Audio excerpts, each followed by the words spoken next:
following podcast may contain strong language. Listener discretion is advised.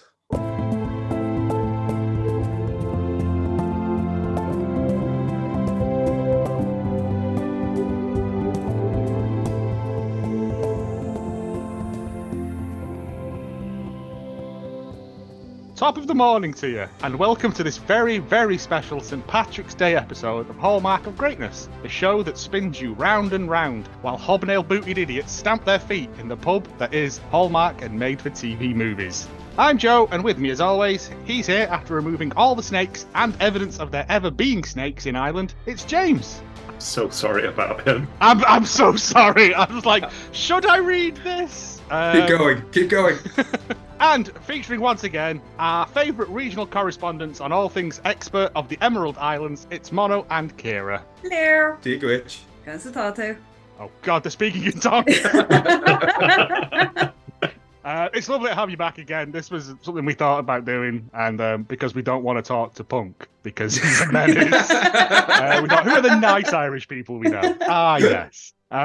Always good to be here. I mean, I'm so. Not the subject matter. We'll do a good film one day, right? One day we'll find a good film. But before we get into what we have chosen for this St. Patrick's Day special, if you want to keep up to date with all the Hallmark of Greatness nonsense, you can follow us on Twitter at Hallmark of Great, all one word, or on Instagram and Facebook at Hallmark of Greatness. Right. This is coming out on a weird day for us, Sunday, but because it is St. Patrick's Day, we have chosen to do this week.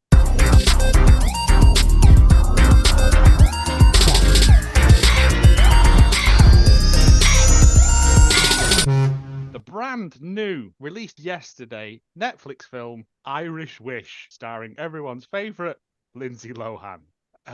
Right, because I think she previously did one called like Snow Bastard.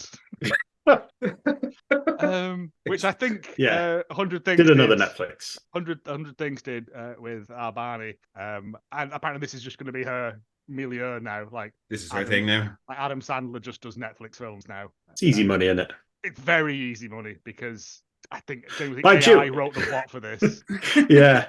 It was hard to act crying when, as Katie said, she's had that much work done on her face that struggle to spring tears. But it's easy money, and they've clearly got like Hallmark people in to do the writing of it. Well, it is slightly better than a regular Hallmark because they've got licensed music. Yes, and that's about it. Bowie tune in there. Adam and the Ants in there as well. Earth, Wind and Fire as well. You see. Actual recognisable stuff. Yeah, it was no Irish musicians. Yeah, they No, I think I don't know that I can think of any. She managed to get her family in at the end. Oh, at the very end, there is her sister. Andy? I didn't bother looking it up. I just saw Lohan as a surname for the song that was playing. I was like, oh, look at that. In the subtitles, it was like, and also her brother's in it, as I found out as well. The guy that looks like, well, when we get to him. But before we get to that, James, let's fire up the special St. Patrick's Day device, as it's being known.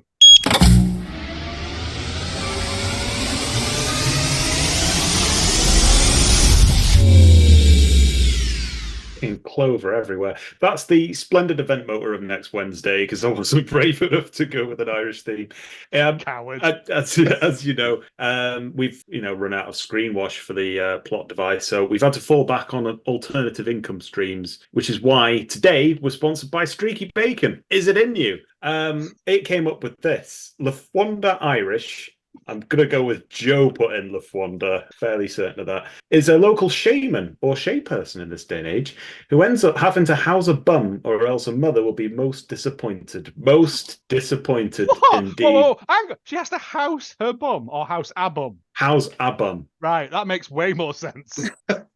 Along the way, Lafwanda encounters Gavin Wish, a well-known actor who has a pet chimp called Terry. Events take a turn when she gets stuck down a well and the two of them become thick as thieves. Well, they experience a perpetual Christmas Eve in front of a roaring fire with a hot chocolate. Very doubtful. And that's brought to you by the good people at Streaky Bacon. We only get paid if you do the catchphrase as well. Is it in you? Right. Which bit should I put the emphasis on? Is it in you? The actual synopsis for this isn't even half the film. Irish Wish 2024. When the love of Maddie's life gets engaged to her best friend, she puts her feelings aside to be a bridesmaid at their wedding in Ireland. That's the first 10 minutes, isn't it? All the interesting stuff is after that, and they chose not to put that in the synopsis. They don't even mention the wish. They've not even Titular wish. Yeah, they've not even mentioned, I don't know, the Indian Asian correspondent they've got. Slightly evil Mrs. Doyle. Oh, I don't. She felt like she should have been on Balamory. It felt really. We were just had- pissed off that she wasn't a fairy. Yeah, because she acts like a fairy, and silly bitch sits on a witch's seat. So what did you expect? Yeah. And she a had wishing throne. no, it's a witch's chair. I know that, you know that, but yes. You don't sit on them. And like she has just enough sarcastic Irish mammy, especially in the do you want some wind? Is very much a phrase we've all heard and been like, oh shit, we're gonna get clobbered.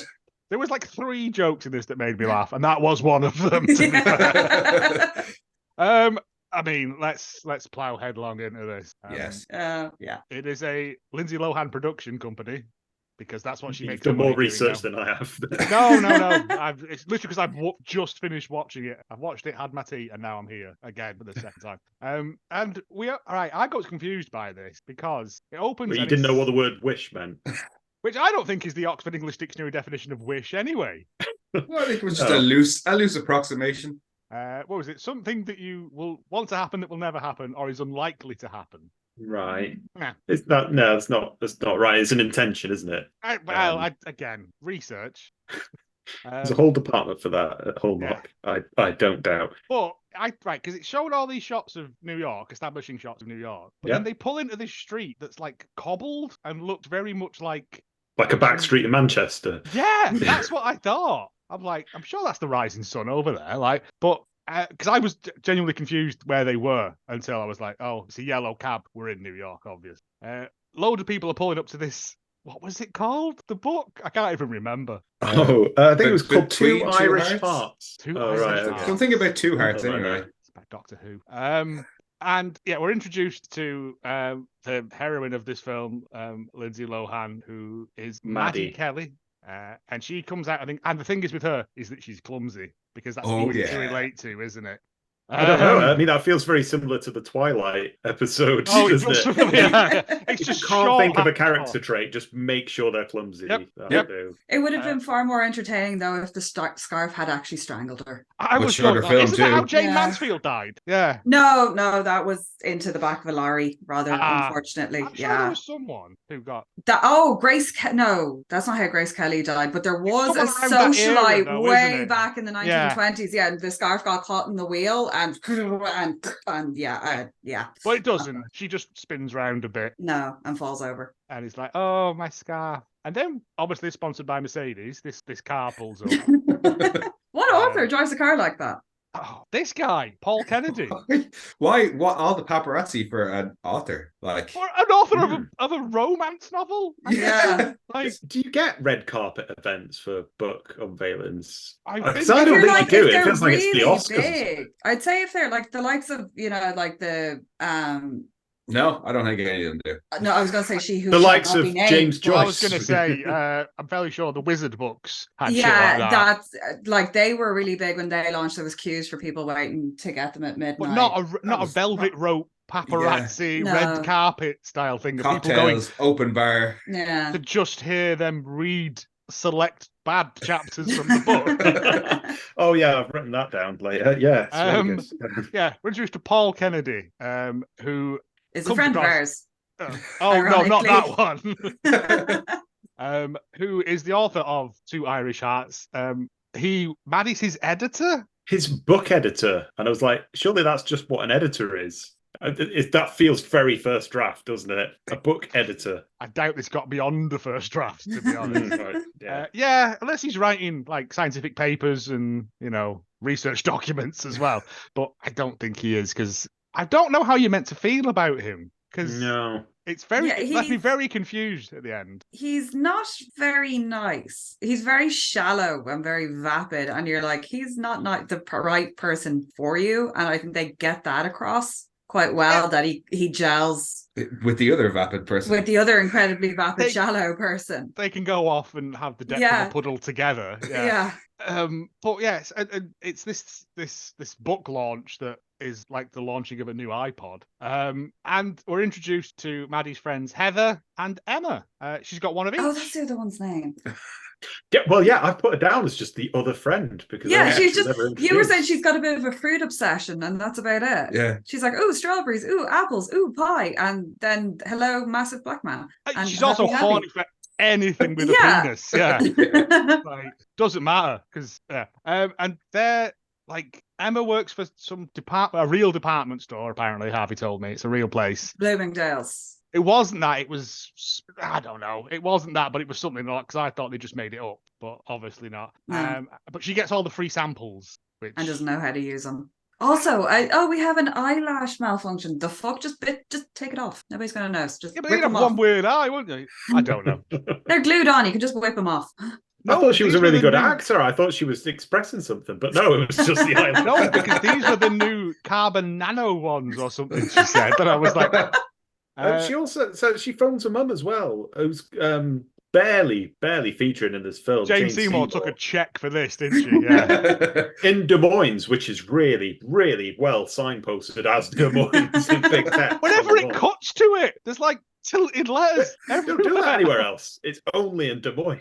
But yeah, you fly over Iowa. It's just. I quite liked her bits though, because she said that she's like got a sticky keyboard or something like that, and then she's trying to tell her, I want to take my relationship with Paul to the next level, sort of thing. And then the next scene is just her cleaning it with compressed air, like just carrying on. I enjoyed that. It was really She's trying to order toilet paper because children keep stealing it. Okay, again, that was very much a filler. We'll circle back and we'll put some up proper in there. Yeah, her mum's a head teacher in high school. That's all we need to know, because that's all we ever find out about her. Well, she gets the crap kicked out of her later. And she also inherited her clumsiness from her mother. They're all talking, and Heather did the cover art for the book. It's so great. Is it? She's only just seen it. I don't even remember it. It literally looks like the Windows default setting screen. Like, it's just generic but and then on the back, massive picture of Paul. Nothing about the book, just his face staring at you. I'll leave that in the toilet, do you? She goes to meet Paul, who's having some liquid courage. It's an odd sentence. And she has a chance to make a statement to him about how she loves him, always has. But he is like, no, I have to go and do a bad reading of my book now. Well, no, he wants to take their relationship to the next level. Oh, yeah, he says 100% that. Their working relationship. Yeah, and she's all like, "Oh no, let me." He doesn't get signals that well. No, he doesn't. I don't feel. I think because he's quite, like you said, shallow and self-absorbed. He's completely self-centered. Yeah. It also sort of emerges as well that she's a bit more than an editor, and she's actually writing the generic stuff that goes into these books. That only comes out in the last 20 minutes. I think he said something about how you practically wrote the book, trying to be sort of like a bit generous. Yeah, but that could just be a jokey joke, isn't it? Like, it's only at the end. Yeah. Well, no, I think they do. Because everyone's saying it's like he's doing his terrible reading, she's like mouthing the words. And I think there is supposed to be the implication there as well that, she did. This was more her story. More to this than I gave it credit for. Not much more. He also Emma's eyebrows fallen off, eyelash has fallen off, and so he helps her back on in a weird, creepy way. Like, don't touch me. I know. No touching. Eyes, especially people's random fingers now, and she's like, whoa, right.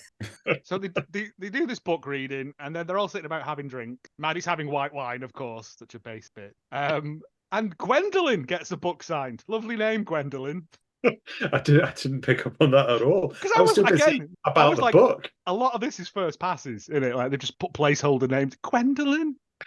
Yeah, that's going into the random plot generator. The book reads something like something watery depths, something drowned woods, something mossy glen complete. That is it. It is not worth reading out loud. Oh no. Oh, it is. That's where he implies that she wrote most of the book, because if it wasn't for her, the characters would have drowned themselves in the lake by the second chapter or something, he said. Yes. Like, that's not really a good author then, are you? You can't have a kill my characters chapter 2 structure to your story then. Well, it worked for the guys when they were writing Superman. Yeah. Just kill him.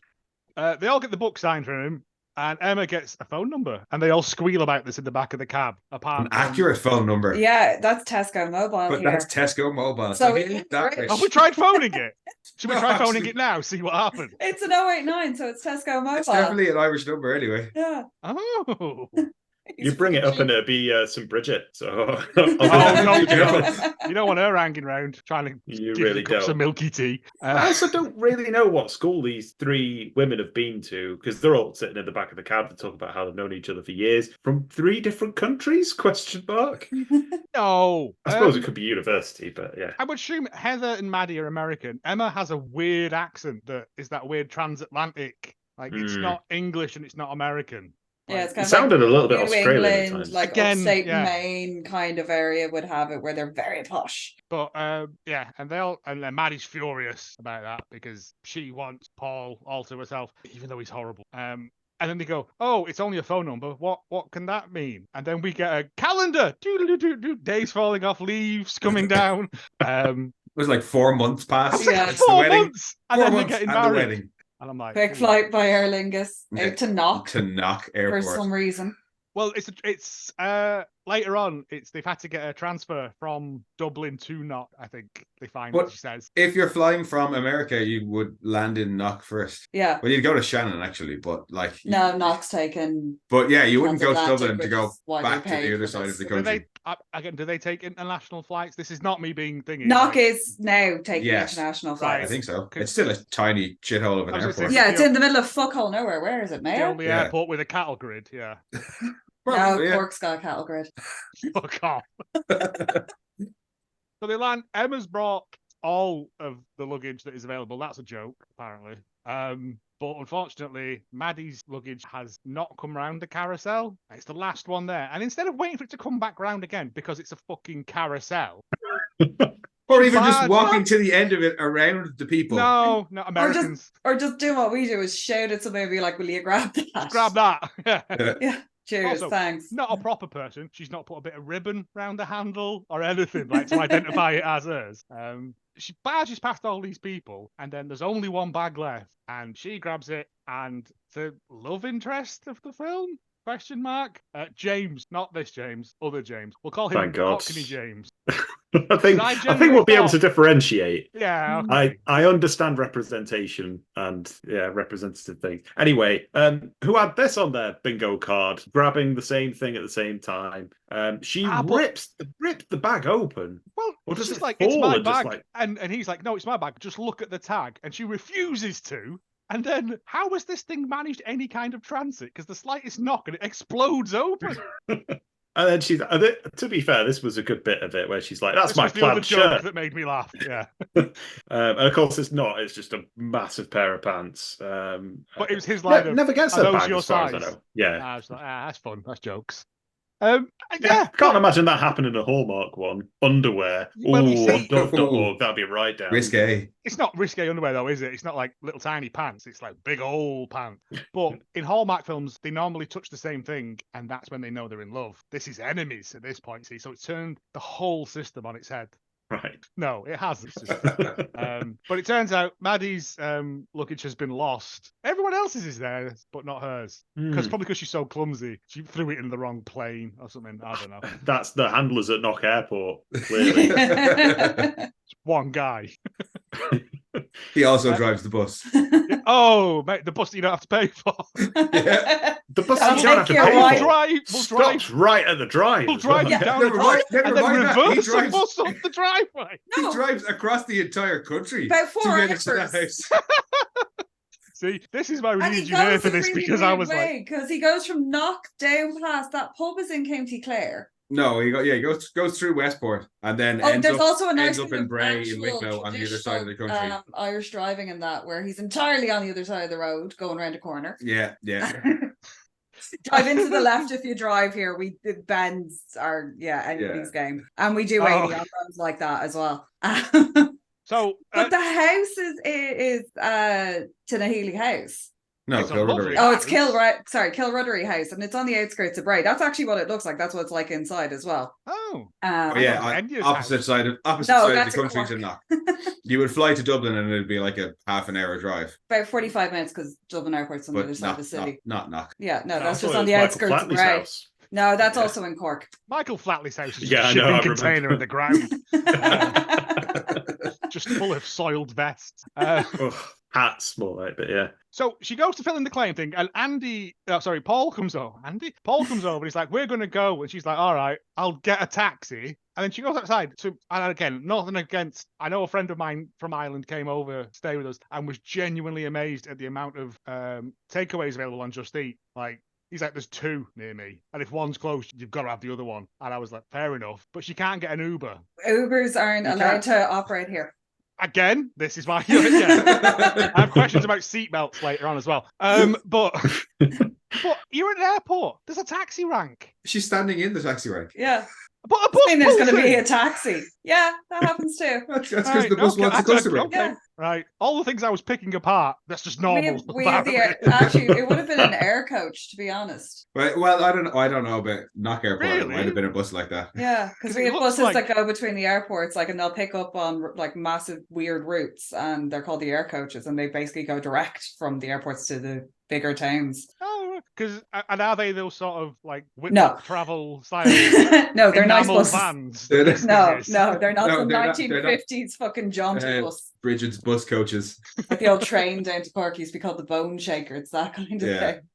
So she gets on this thing. The guy, she goes, "Can you drop me here?" And the guy goes, "Sure, why not?" Yeah, it's the big house. Oh well, the British guy's on the bus. Well, he runs. He's had his thing. Because he walks off without sealing it as well. He just grabs the handles and walks off. But he's had it cling film now. He's had it sealed. That was a strange choice. Wrapping it around, that'll do. Yeah. Just tie it up with a bit of string.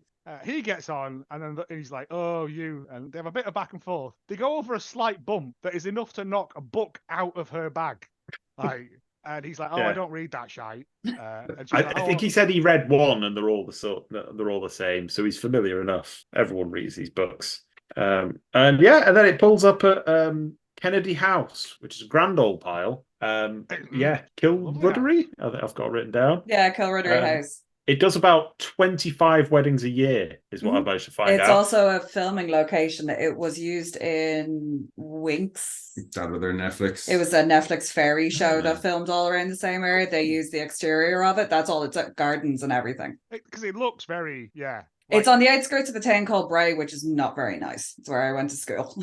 Are those two things related? No. But it's literally it's not set in grand countryside or anything like that. It's literally on the outskirts of a town. Oh, well, they do a very good job of disguising that. Yeah. It does look like it's massive country sort of estate. It's not far to go then to get down. It's like Glen of the Downs and then up into the Wicklow Mountain. Dropped her off at the gate and then proceeded to everyone get your heads down. I was like, just drive. There's a circular drive. Just turn around. He's not allowed in. You can't fit through the gates. Possibly, no povos. She walks in and we are introduced to Corey, who is carrying wood. Literally. That's all he does. He carries that for fucking ages. His first thing that he says is that she's trespassing. And it says, "Oh no, it's just a funny joke." Bants. Is he Irish? Because at this point, everyone's Irish accents are he actually is. Yeah. He's possibly the only Irish person in this. Yeah. Oh, the guy that owned the bar, that sounded the most believable at times. Yeah. Murphy. The other guy. Both of his... Can you stop stabbing me in the foot with the notebook, please? Thank you. Both of his parents are Irish. He's called McCabe, so no, not the actor. The other Kennedys, the two Kennedy parents are both Irish. They're actors. Irish, yeah. Oh, you mean non-union Emma? Where's my notes gone for it? That was married to Emma Thompson, non-union Emma Thompson. yeah, I'll take that. Jacinta Mulcahy. Yeah, that's a name, isn't it? Yeah, that's a good name. Yeah, that's cheating at Scrabble. That. But yeah, they go in and everyone else is there. We're introduced to her bitch mother. Corey, or his her brother, bitch mother. who is, I think he's supposed to be like wisecracking and stuff, but he just comes across as a bit of crap. a dick. Yeah. Olivia, who is, like you said, her bitch of a mother, and her father, who is also there. Yep. Sean, I believe he's called, who is Irish, but the mum is English, or her accent is English. No, the mum's just posh. Yeah, it's just trying to be. It's okay. Lindsay Lohan's character's mum is English, but with an Irish accent. That's Jane Seymour. Yeah, because there's a bit where she possibly goes, the "Holy most Mother English of name God." you could have. So. What? Yeah. What is happening? Nobody's allowed to use their own accent in this. But the same Ireland. Oh, okay. She's from Des Moines, but says there's the bit where she wakes up, she goes, "Holy Mother of God." Yeah, there is that bit. They're like, oh, she comes in and Emma's talking about a tea set. It's been in the family for generations. Oh, no, that's Bleak. Everybody's mammy has a piece of Bleak, and God help you if you break it, because you will have the absolute bet out. Yeah, so we have a theory that they're not actually all that rich because he's using Tesco Mobile. They have Bleak that's been handed She's saying down. that they've got Bleak furniture or Bleak pottery, which is nice, but that you've had it in the family for generations and it's an heirloom. They're not that rich. They're hiding something. They've got a butler, Nevins. Nevin, who picks it up and pointedly takes it over that's the dad. The vase that she stumbles into as she comes in, and it teeters and totters, and then it's things, and then Nevins removes it. And I want to imagine that that's Jason Nevins of Run DMC versus Jason Nevins fame. She sits down and they're like, "Oh, we're all going out now because Paul has sorted something out for us to do." And I'd be like, "I've just flown from America. Like, all my clothes have disappeared. I've had a fight. I've been on a bus for 4 hours. I've been on a bus for 4 hours talking to someone who's not in lock stock but looks like he should be in lock stock." Right? And now I'm jet lagged as like. Yeah, no. Emma goes, "I'll go and get changed." Why? Because she brought all those suitcases. She's got to put them skydiving. Because Paul's changed into wearing a jumper over his shoulders, like and he's prick, walking about with a Panama hat on, like the fucking man from Del Monte. I hate Paul. I've just decided. There's nothing redeeming about him. No, he's an awful prick. We also come to the British guy, James, who's stumbling about somewhere. He's a photographer and he's covering the local shearing festival because we couldn't think of anything else. In Westport, which is back over a knock. For research for this, they watched about 3 episodes of Father Ted and then thought, we'll pull something together. Should we tell them there is a sheep shearing festival? Yeah, there is. I'm sure there is, but that's not the first thing that you would pencil in. Racing festival. We've the ploughing. That's a great fucking 3-4 days? The ploughing championships? Yeah.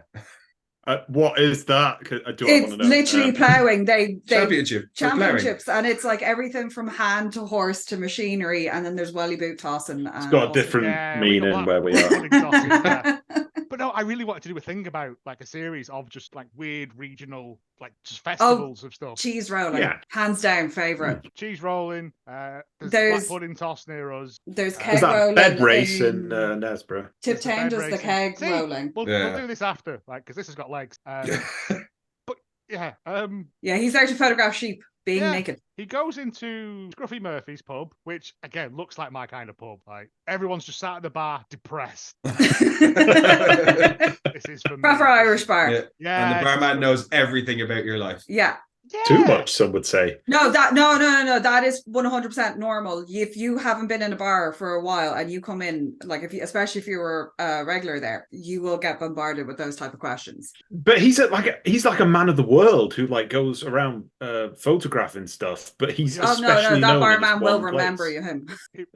It's his pub. Like he is Murphy. He's Scruffy Murphy. Yeah, he'll drop kick you.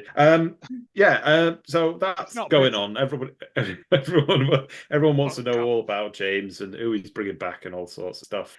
Meanwhile, Maddie is getting pressured into a girls' night. So no, we get the thing in the pub where he's like, "Oh, you stay upstairs. Here's the keys to my Triumph Stag. Oh, I can't pay you for that.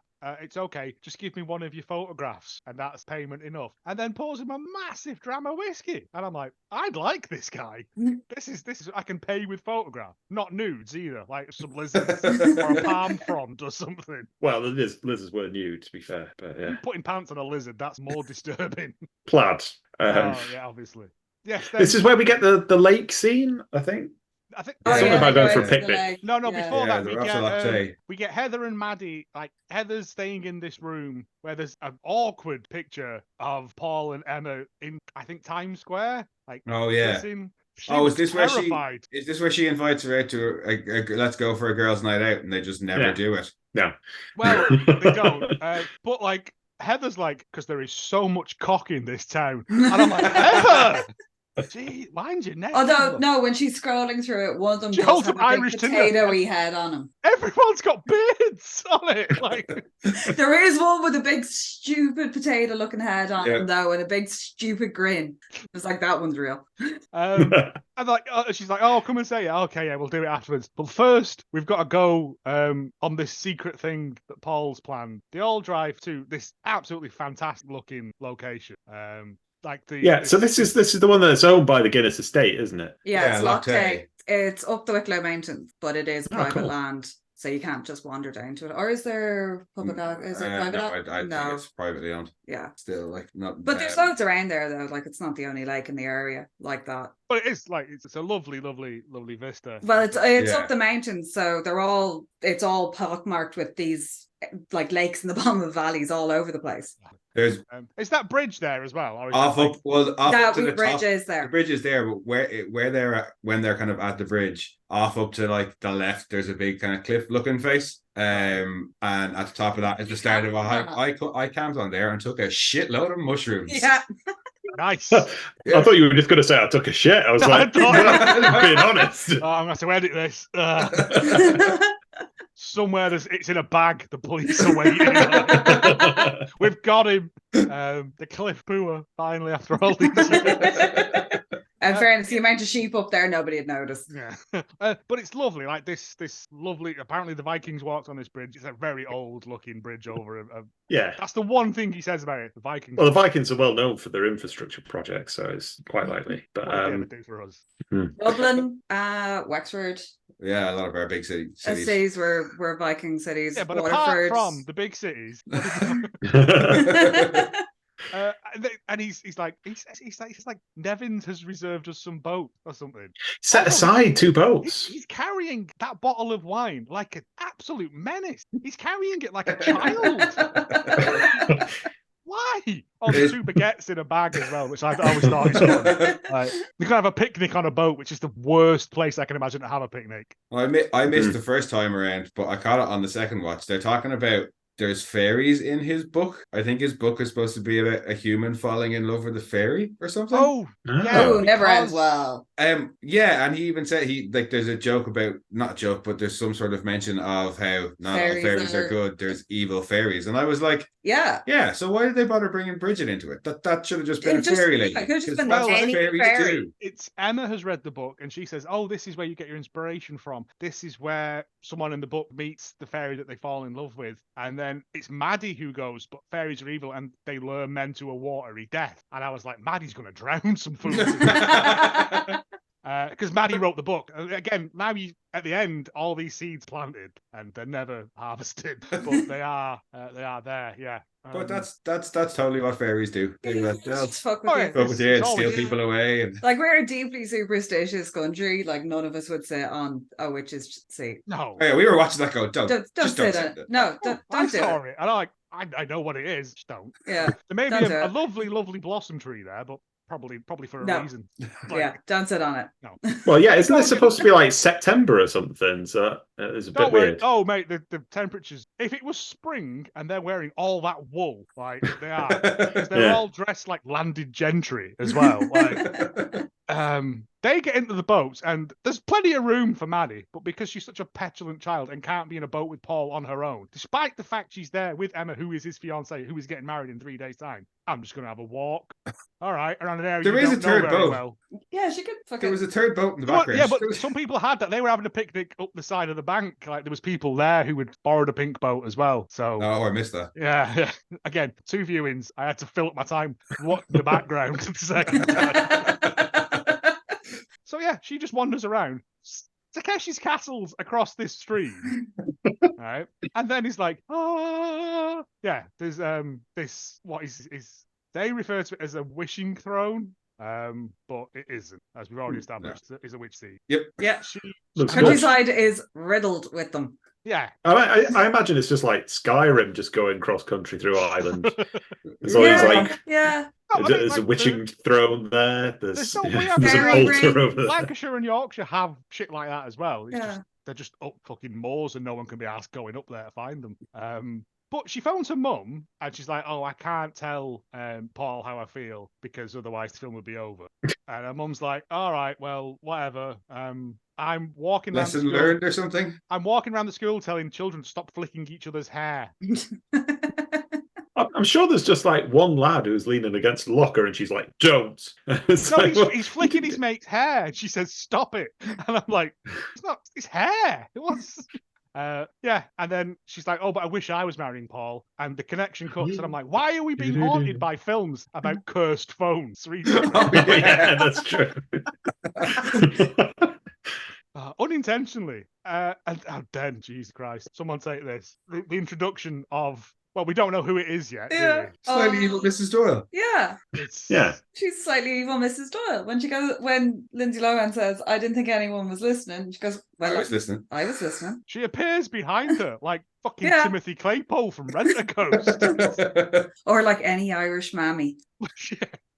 And she's like, "I was listening," and she shits the pants because you would. Literally, this is what I mean. She's the spirit of an Irish mammy. She shows up and goes, "I was listening," and then is very sarcastic at you, and you fucking die. That thing with your hands, very bad. Yeah. And she's like, "Oh, well, just you've wished it. Just make a wish. All you have to do is sit on this." And again, like anyone who has any sort of knowledge of folklore or anything, if someone says, "Sit on this or do this and make a wish," you know it ain't going to pay out right. Like, even as a skeptic. No, we're all right. See you later. Yeah, all right, mad woman. Oh, also, just point out, right? She's supposed to be St. Bridget, and one of the 3 saints of Ireland, I believe. She's definitely she's one of them. She's one of them, but she's the bastardized Christian version of one of our own native gods. So that's her saint hang on, 3. Well, there'd be Patrick, Bridget, and St. Brendan, or Colin Kill. I think it was Colin Killer. St. Brendan. Or Brendan. There's quite a few. Yeah, we've got shit. Again, I looked her up and it said one of 3 on St. Bridget is very Irish big. saints-you-need-to-know.com. Well, there are 3, but there's also more. But then there's loads. You invented them. She's I also looked her up. She's the patron saint of poetry, learning, healing, protection, blacksmithing, livestock, and dairy production, which I suppose is a big thing in Ireland. A lot of saints have got to double up, mate. She's got a few like myths and stuff about her, and one is that she like tricked or she asked a landlord or something for some land so she could build a convent, and the landlord said, "Yeah, however much your cape covers," and she puts down her cape, and it grew and grew and grew and grew.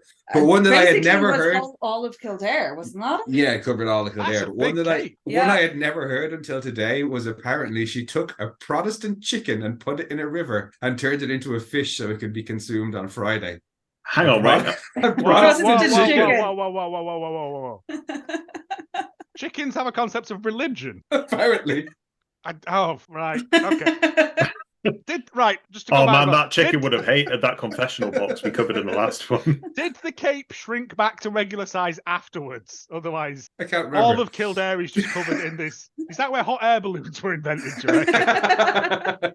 There was also a perpetual fire that was lit in Kildare, I also read, for a bit. But it's not very...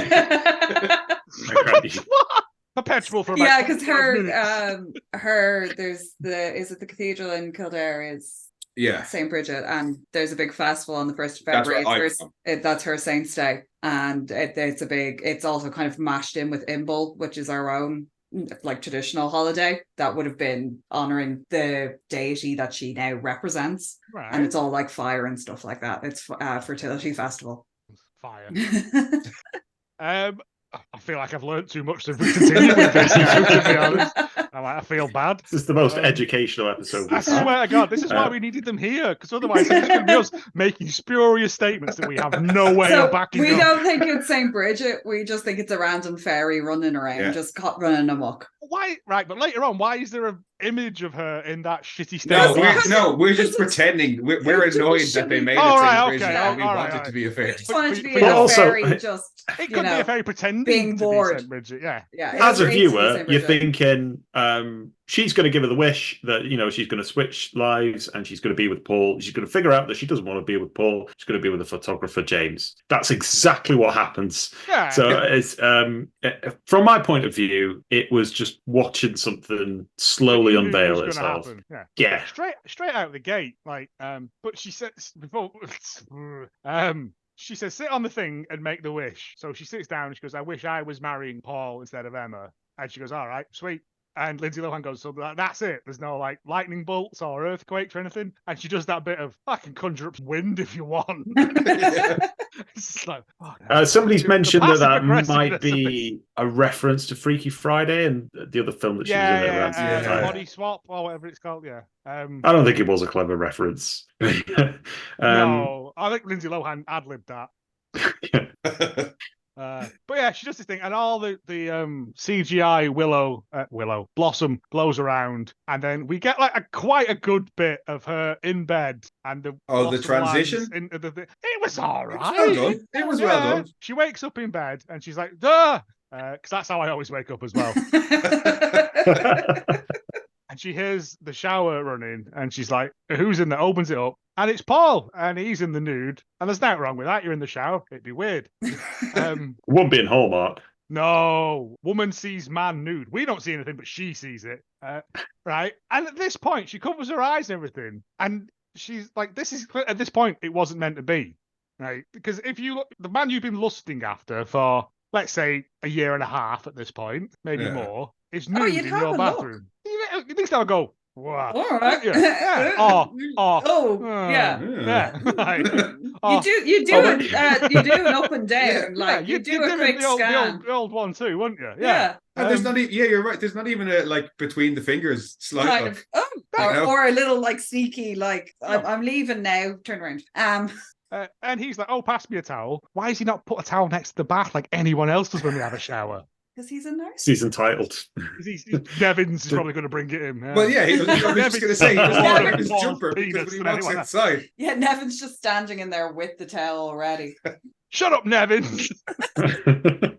Nevins does get a line in a bit, actually. And she's like, why are you in here? And he's like, well, why wouldn't I be in here? And slow on the uptake montage. Right. So she's freaking out and stuff, puts some clothes on, goes outside her room where she sees Emma. Emma's like, oh, I'm off for a jog because I'm a fitness person. That's my one defining character trait. Sweet, whatever. Why is that shot so weird? It looks like the camera's looming over Emma. Yeah. And also, did they have to get the thermostat in the wall on the shot? Because that really bothered me.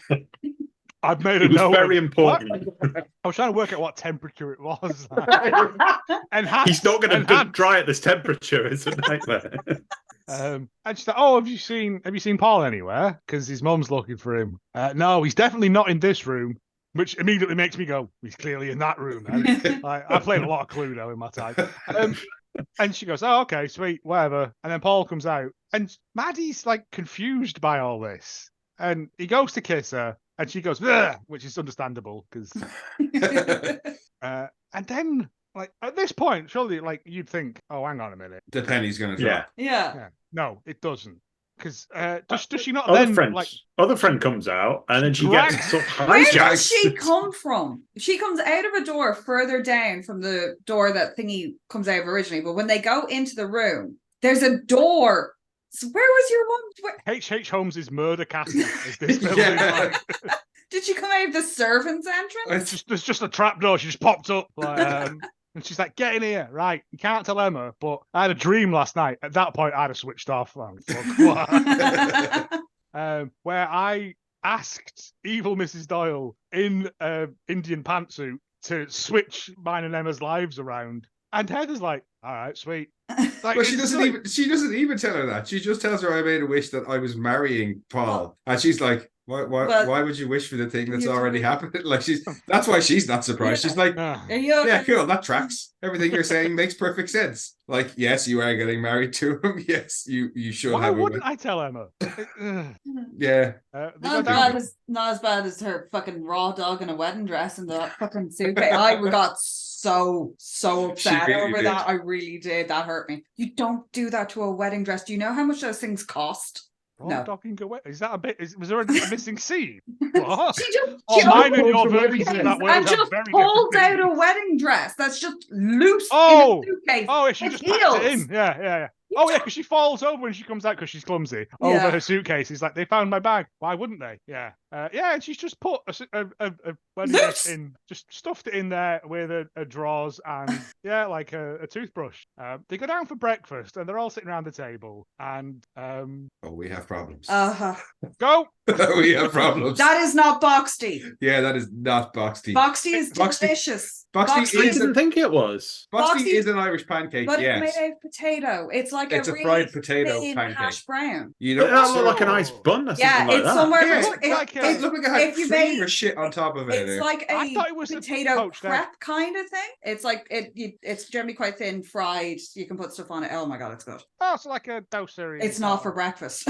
You have hash browns. Yeah, kind of. Yeah, it's it'd be nearly like hash browns, but if you've ever you don't have it with like cream on top, and you don't have it with strawberries from the woodlands either. No, but I thought it was a poached egg on top.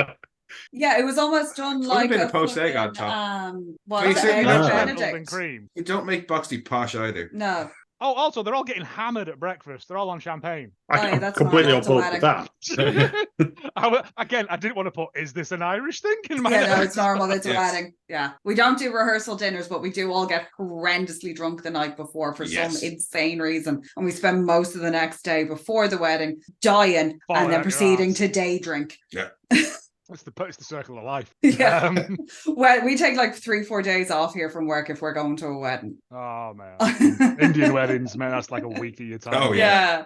So they have this bizarre breakfast of pancakes and cream, or poached egg, or whatever it is. It's not what it's supposed to be. There's a big thing of scrambled egg just in the middle of the table. Oh, just a big bowl of wet egg. Yeah.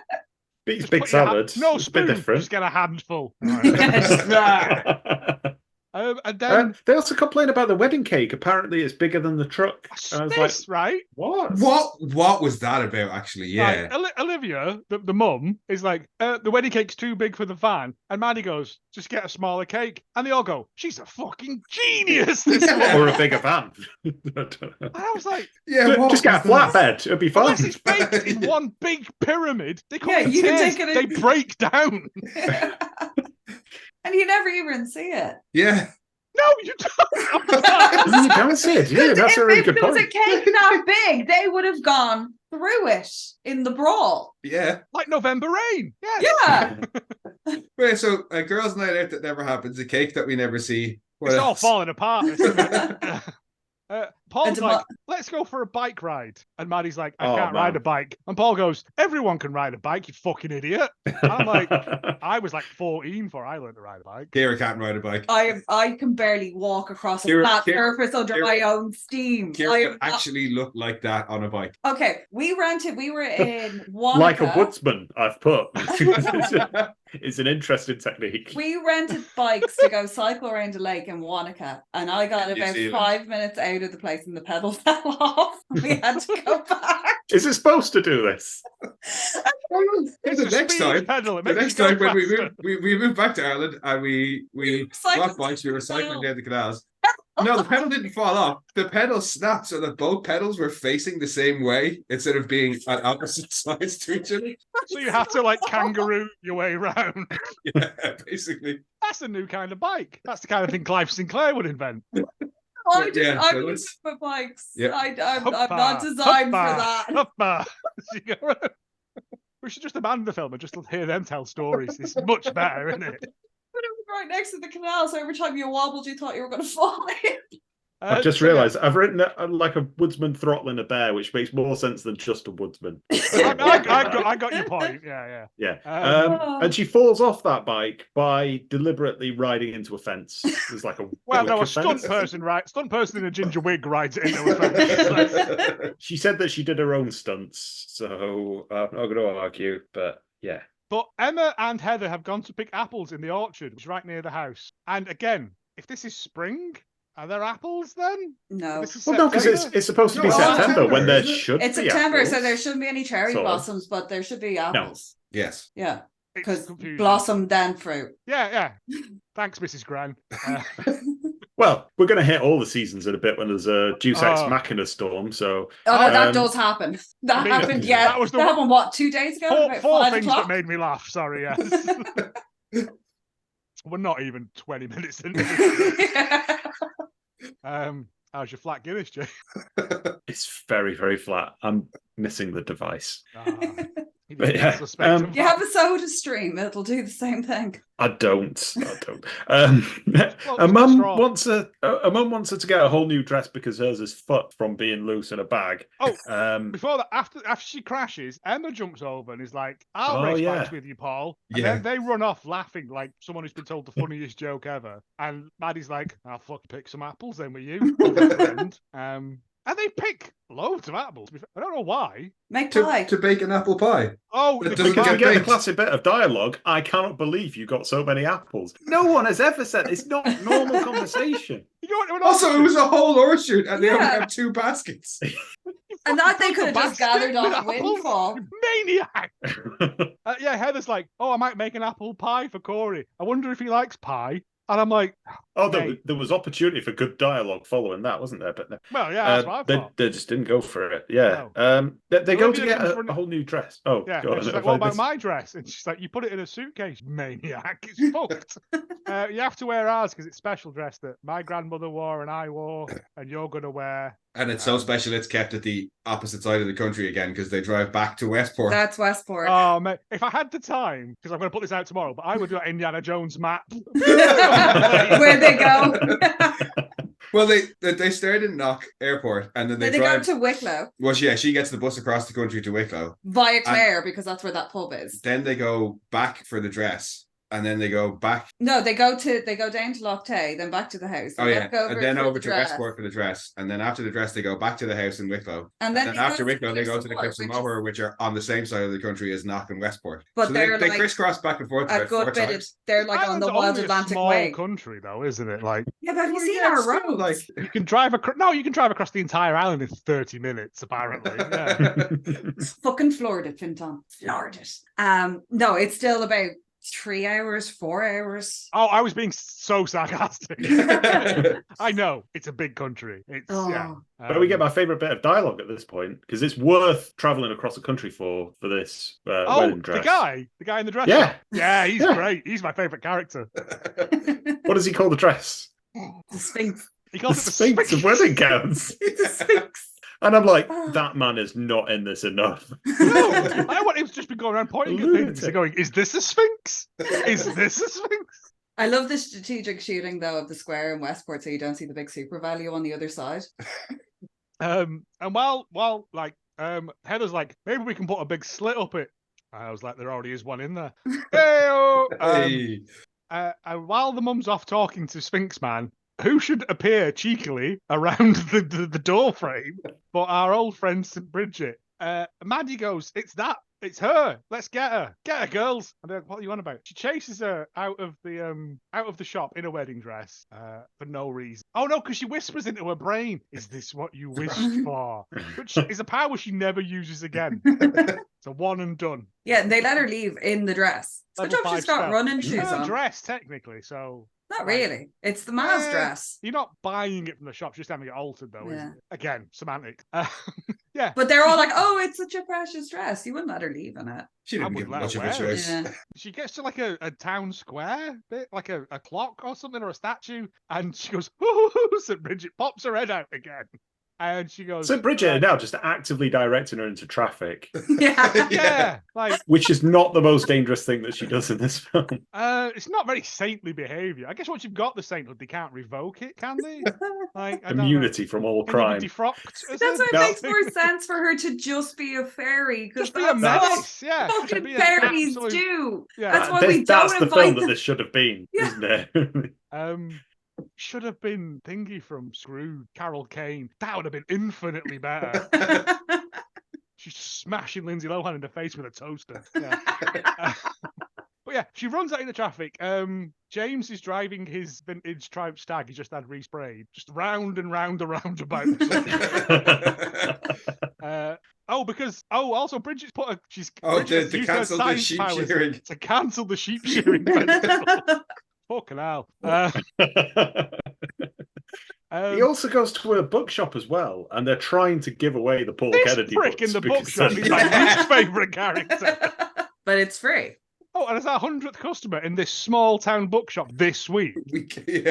What? Take the best selling book in the world at the minute. Yeah, that's clearly the shit. Let's just get rid of them. And some wicker. Oh, that's the St. Bridget's cross. I see. I was like, right, in my notes. They'll know what this is. I would say almost every house has one because we all learn. No, we don't have one. Because we all learn how to make them in school, and you make them. It was a throwing star too. I think they're exclusively made by school children. Yeah, like.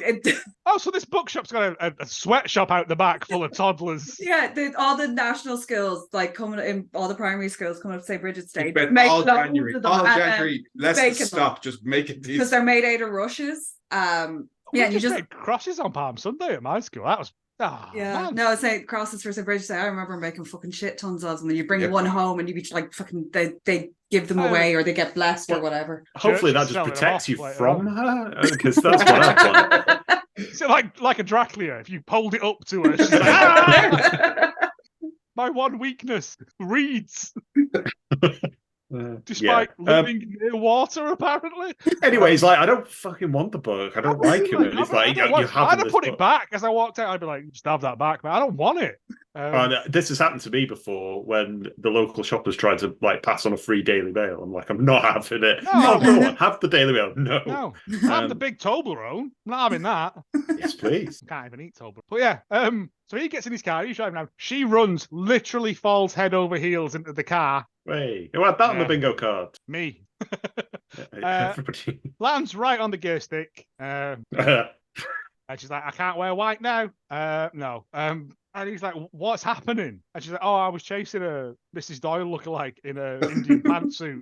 And at that point, I'd be like, okay, is there a mental home near you? Do you need to speak to someone? But no, Olivia runs over and all the rest of the women are like, you found a photographer. Because the first thing James does is grab his fucking camera that he's holding like his life depends on it in a lot of scenes. Now, I believe the make of the camera changes because we have Brother James watching this. Yeah, there's more of us out there. I think it changes to like a Nikon camera a bit later on. I believe that. It is a Nikon. It's a much more expensive camera later on than that. Yes. One. Yeah. He was just using that to take shots around the area, I guess, or just in case preliminary shots of the sheep. Any snakes? To whet the appetite on the internet, like. And then she's like, nah, I don't do people. And she goes, whatever your fee is, I will triple it. And I'd be like, £10, isn't it? £3 million. Like, also, it's the same. It'll be the same, like setting on the camera. Just take a picture of a person. I was really confused by that. James, he doesn't use auto setting. He leans back when he takes them, so you know he's a proper photographer. And he's like, all right, let's drive to my house. Let's drive to Kennedy Manor for no reason other than to further the plot of this film on. So they get there. Paul arrives and he's furious that someone's parked in the drive. It's a massive gravel drive, mate. Yeah. You could drive a Panzer tank around that and not... And it's like, oh, this is James. Why was the Panzer the first tank you went to? I've got questions there, but so I was listening to Pansy Division before. It's fine. Don't worry about it. Also, I don't know any other tanks. And he's like, oh, he's going to take photographs. And they kind of do that weird sort of blazing saddles bit.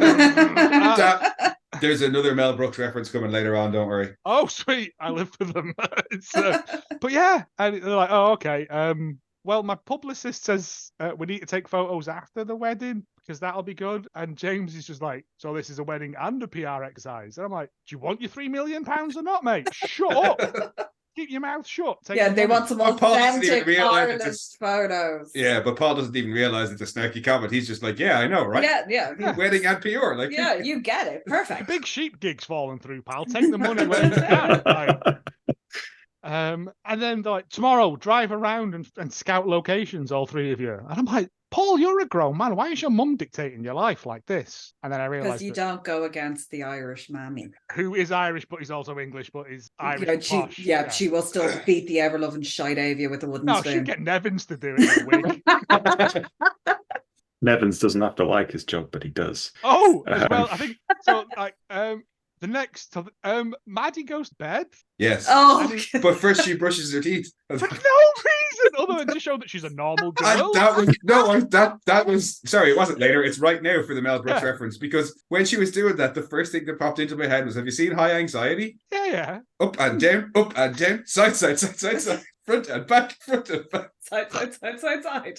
But it's just, there's no point to it other than to show her like, oh, she's a normal girl who brushes her teeth. I'm like, everyone brushed it. She gets into bed, she falls asleep, the door opens, and Paul gets into bed with her and like tries to put his arm around her, and she like lamps him in the eye and then absolutely like spin knees him in the nuts like a Muay Thai maneuver. I was like, fair enough. But right, they're not married, and these are Irish people, and they're sharing the same bed. I don't know how that works. NEC, discuss. We're not religious. No. I don't think they are particularly, but they have got a priest later on. They do have a priest. Yeah. I actually was a little bit surprised that the mom was cool with that. Yeah, it's not very traditional, but then hey, she's American. I do appreciate though the maneuver, because strange man in your bed, if you're not used to it, dealt with rather swiftly. True. And effectively, because he is incapacitated for the next day. Yeah, so much so. And then fine after that, apparently. Like, sit around on a sun lounger watching his not gay brother and not gay best friend do archery together. Yeah, see, they should have probably been shooting. I mean, I've got something to say about that archery technique anyway, but that's so the next morning, James pulls up and speaks to Nevins. Nevins is waxing the one car that this family seem to have. And he goes, "You're doing a good job there, pal." And he goes, "Thank you." That's Nevins' line. Maddie says, "Oh, Paul can't come because he's incapacitated. He needs to be on ice because she need him in the balls." And I'm like, in the balls. So they get into this. Black eye or something. He's got shades on. He's got like a slight bit of bruising, like, which they're getting married the day after, I think, or 2 days after. It's all right. Emma has heal in 2 days. She has concealer he can borrow. No matter how much arnica you put on it. No. The magic concealer that we never see. Oh, maybe we don't have to. No, anyway. No, it covers up the bruise. It's done its job. So they drive about. They drive up to the cliffs of Mordor. Well, they go through Powerscourt first. Oh, here we go. That's nearby. That's fine. Powerscourt's not that far away, actually, because you can see there's a mountain you can see in the background, and that's called the Sugarloaf. And I grew up literally on the other side of that. So this is that. I'm fairly sure there's a more famous Sugarloaf mountain. But that's on the way up to Powerscourt House. And then, back across the country to the west, to the cliffs. And then the cliffs, which are over the other side. So, all right. So it's mileage. It's a doable trip, possibly. Doable, but not practical. Every trip in this. Well, if you're scouting like photo locations, you're scouting one that day. Yeah. And it's the cliffs of Moher. Yeah. But on the drive there, they're like, "Oh, let's just enjoy the scenery." And he just points to something and goes, "Look at that." What is it? Could be a dude with his pants down having a shit near a cliff. It could have been Mono. I'm actually surprised there wasn't one donkey in this. Oh, there probably was, but they had to just edit them out for like. It's like you went to the west and there wasn't a donkey. For shame. Yes, by the director's donkey cut. Yeah, so they get to this thing. They drive. He's got a chip on his shoulder though throughout all of this. He says, sarcastically, I guess opposites attract. And people have a habit of saying stuff like this as though it's their thing. It's like, that's not your thing. No, that's Paula Abdul's thing. He also says, why don't you write your own book, when she says that she's an editor for his book. He does say it like that as well. All right. Yeah. Why don't you make a movie, Mr. Photographer? Yeah. They get to the cliffs. Coward. And she says, it's like I stepped into a James Joyce novel, that famously urbanist writer. No, they clearly went with an Irish James Joyce in it. Yeah, like doesn't matter.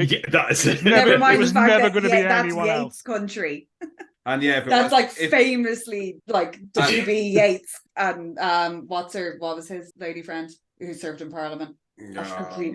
Yeah. And obviously they weren't going to use Wild because Christian production company. Yeah. Possibly, we're not sure on that. Allegedly. Was absolutely livid.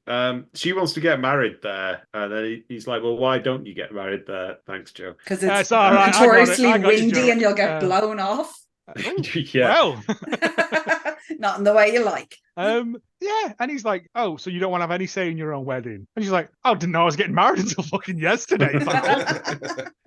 And then he takes all these photos of it. Well, he takes 3 photos. One of the cliffs scouting, and then 2 of her. One doing side eye like that. Right? And then another one of her just looking straight at the camera and smiling. That has been so heavily filtered when you see it later on as well. Right. And then that's it. That's a scouting location. Oh no, we get a nice. There's these beautiful vista panning shots of it, and that's probably why it's going to score higher than it should do, because locations are always nice things. It's only a tiny, tiny little chunk of the full length of the cliffs, though, as well. I don't care. It's still nice to see. I like stuff like that. They got a really good day, actually. Even the roads were really nice as well. There's some cracking shots that are just stuff. Rough roads through forests and stuff like that. Because when I think there's an overhead where they're following them they come across a little bridge going up. That's all up the Wicklow Mountains. It was used by the Vikings, that. They're all 80 kilometers an hour. No wonder they were such an unstoppable force. I think we get a brief scene of archery on the lawn. Archery on the lawn. Because this is what rich people do, is archery. This is where Lindsay Lohan's brother comes in. He's Finn. Oh, right. Finn. Either he is a Finn or he's called Finn. I don't know. Heterosexual life partner, Finn. So not appearing in the film. Their release technique on their bows is terrible. Right? No wonder he hit that statue when it went bong and fired off, right? Because he's just doing this. Up and back is what you need to do. Wipe face. That's how you do the bow. Other than that, we've all got our specialisms on this podcast. 7 out of 10. Also, they were using incredibly cheap bows you can buy from Sports Direct, but whatever. And Paul's just watching it from a sun lounger. He's just watching his brother. He's too incapacitated. Pal probably on the piss. He's got an ice pack on his face.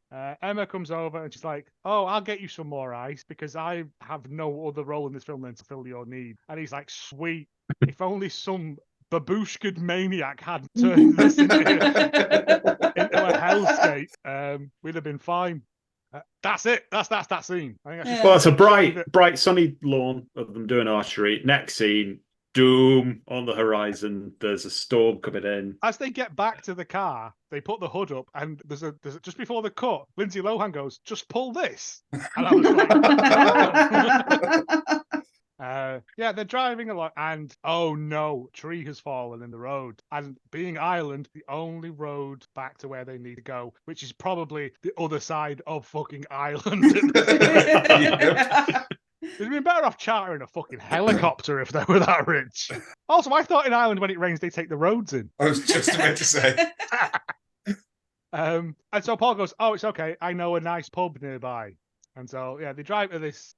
Right now, I've only ever been to pubs in Dublin and stuff, so I've never been to like that side of it. Is everything like this? Like just the inside of the pub is exactly, that's an actual pub. That's what our pubs are like. Yeah. And on shitty nights like that, and a lot of them have open fires and big sofas, because on crappy nights, everyone's like wants to sit down, get cozy. You might have a sing-song, depends on the pub you're in. Well, there probably will be trad musicians, but they won't be talking in between songs and saying like, "This is our new song." This is our new number that's very poignant. Yeah, but they only stop to drink. That's it. That's the only time that they stop. Trad musicians playing traditional music normally. Yeah. Johnny Fox is up it's up the Dublin Mountains, just on the Sally. Is it looking at the Sally Gap? Well, that's a tourist trap. Huh? That's a tourist trap. No, but their oysters are really good. Or that's not relevant though. So no, but that is like it's a little small pub like that, and they do like the trad music nights and stuff, and you can dance on the tables and everything. Oh no, because I was just like they actually have Irish dancers on the tables. I feel like it was kind of like stereotyping it, but having no frame of reference for it, I was like, I'll defer. Not so much plaid.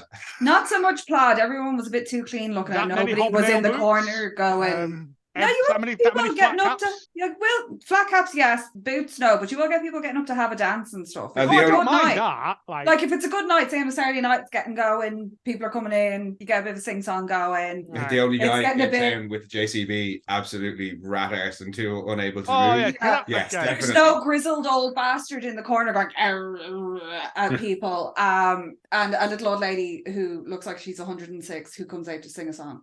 Right. Basically. Okay, so it's fairly accurate then, apart from some minor inconsistencies. Yeah, it's nice. They arrive and Paul won't pick up the phone. She tries ringing him, doesn't pick up for some reason. They never try him again. No, they're not overly concerned about her, are they? No. They go in and James has like a Mexican standoff with, is it Tom? He's like, the guy. James Thomas, you bastard. And he's like, Tom, surname, you scamp. And then they hug and he's like, oh, I know this guy as well. I'm like, bollocks to you. Like, I haven't got a very big circle of friends. I struggle to remember new names at the best of times. Like, but that is traditionally how we greet people that we have not seen in a very long time. We insult them. If we insult you, we love you. It's that thing of and then he's like, oh, we need 2 rooms. She goes to phone him. He never picks a phone. Don't ever mention that again. We'll get you some drinks. Sit at this table that has appeared in the entranceway to this pub. I'll have a white wine. I can't drink beer. Don't say that around here. He'll murder you as a French spy. I'll just have an unaffiliated stout, please. But then later on, to be honest, it could have been. It doesn't necessarily have to be Guinness, does it? But it clearly is, and all the posters. I don't think you can get Murphy's here anymore. Because that was the only other like big stout. Murphy's and Beamish. Yeah, Beamish. But and then they order drinks, and then they start talking about his life, and he's like, oh, I don't have a house, I move around, I can't put my ass in a house, to refer back to, anyway. And then she starts like pressing him slightly on it, and he goes, let's go and play darts. And she plays darts like my wife does, randomly in the direction. Ended up with a score of 25. I'm reliable. Again, this is half man, half biscuit lyrics, but and he's like, oh. Do you remember where the dartboard used to be in the Hangman's? No time for these tangents. Sorry, because it was right where you threw the darts was right in front of where the men's toilets were, so you had to like open the door and like kind of peek out and make sure you didn't get a dart in the side of the head. Yeah, Blackjack Tap House like that is in Manchester. You've got to sort of hope that no one's playing as you come back out. I hope they put some paper towels in there. But the second one she throws in, it hits the bud. And then he does like the thing they normally do in like golf or whatever, of getting right up behind her. And he's like, no, you throw with your arm, not the whole body. And I'm like, somewhere Jim Bowen's looking down from heaven. And she throws it, and she hits the outer ball, which is 25, which is not a terrible score, but for a single dart, she could have gone for treble. Like, whatever, it's fine. And then that's it. That's their game of darts done. It's a massive improvement from just throwing the dart sideways at a wall, isn't it? So, yeah. And then he's like, right, we've done that. Why don't you have a sip of my unaffiliated stout? It'll sit really well with your white wine. Yeah, you won't be absolutely fucking having a bad head the next morning after that, will you? Oh, they also go, we're going to get fish and chips. And then Tom comes over. There's the keys to your room. Don't get no food. This is a terrible pub. Oh, no, because then they just have a jig about for a bit as well. Do you want to have a dance? Fucking hell, mate. I'm not even had my pint yet. Like, we've got in. You made me play darts, right? And now we're having... Oh, no. This is like a whole evening's worth of entertainment. Are you dying? Like, have we got to get a whole evening for one, 20-minute... And I quite liked it. I again, it was the bit where everyone started river dancing. I was like, oh, that does happen at Irish weddings. It can. So, yeah. Irish weddings, not even at weddings. When everyone looks like toothless simpletons. Oh, the toothless simpletons are the most likely to get because they'll break out in the shandos, which is a different style of Irish dancing, which looks like coordinated shuffling. Oh, all right. Make a note of all these things, James. I need to look this up. Shandos, make a note. While you're at it, look up broom dancing as well. I'm aware of broom dancing. Yeah, broom dancing's great fun. Yeah, there's a similar Scottish thing. But and then the next morning they get outside, the car won't start because it's a Triumph Stag that's powered by a fucking lawnmower engine or something. like a Cuban car, this thing. And he goes, oh, maybe there's some water in the carburetor. Cheers, Tom, from Quick Fit. And he says maybe we can because I've always known it's a bump start. You push jump start, He calls it like a jumpy sideways. He calls it something weird. And I'm like, yeah. And instead of like letting Lindsay Lohan start it as well, as a thin lady, I'll get it and you push me. Not insured, I'm guessing.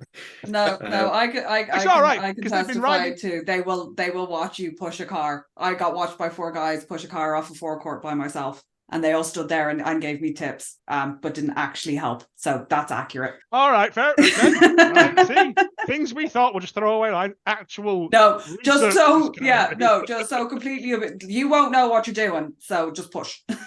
So they get the car going, and for some reason he peels out of the car park and covers them in mud. Well, covers them, lightly speckles them with mud. And they're like, again, 6 fun jokes. I'll go and get a rag. And James goes, yeah, a rag, that'll help. And I was just like, James. Those are the same clothes that they were in yesterday. Like, they're all wearing. Yeah, you're going to give a change anyway. Yeah. And they got drowned getting from the car to the pub, but then were miraculously dry inside the pub. I doubt the water tanks of Triumph Stag soft top frame, to be honest. It's probably got into the electrics, what it is. So they drive back, and it's the morning of the fake wedding. Yeah, the wedding rehearsal. Yes, the fake one. Yeah, the fake one. And we're introduced to Father Callahan.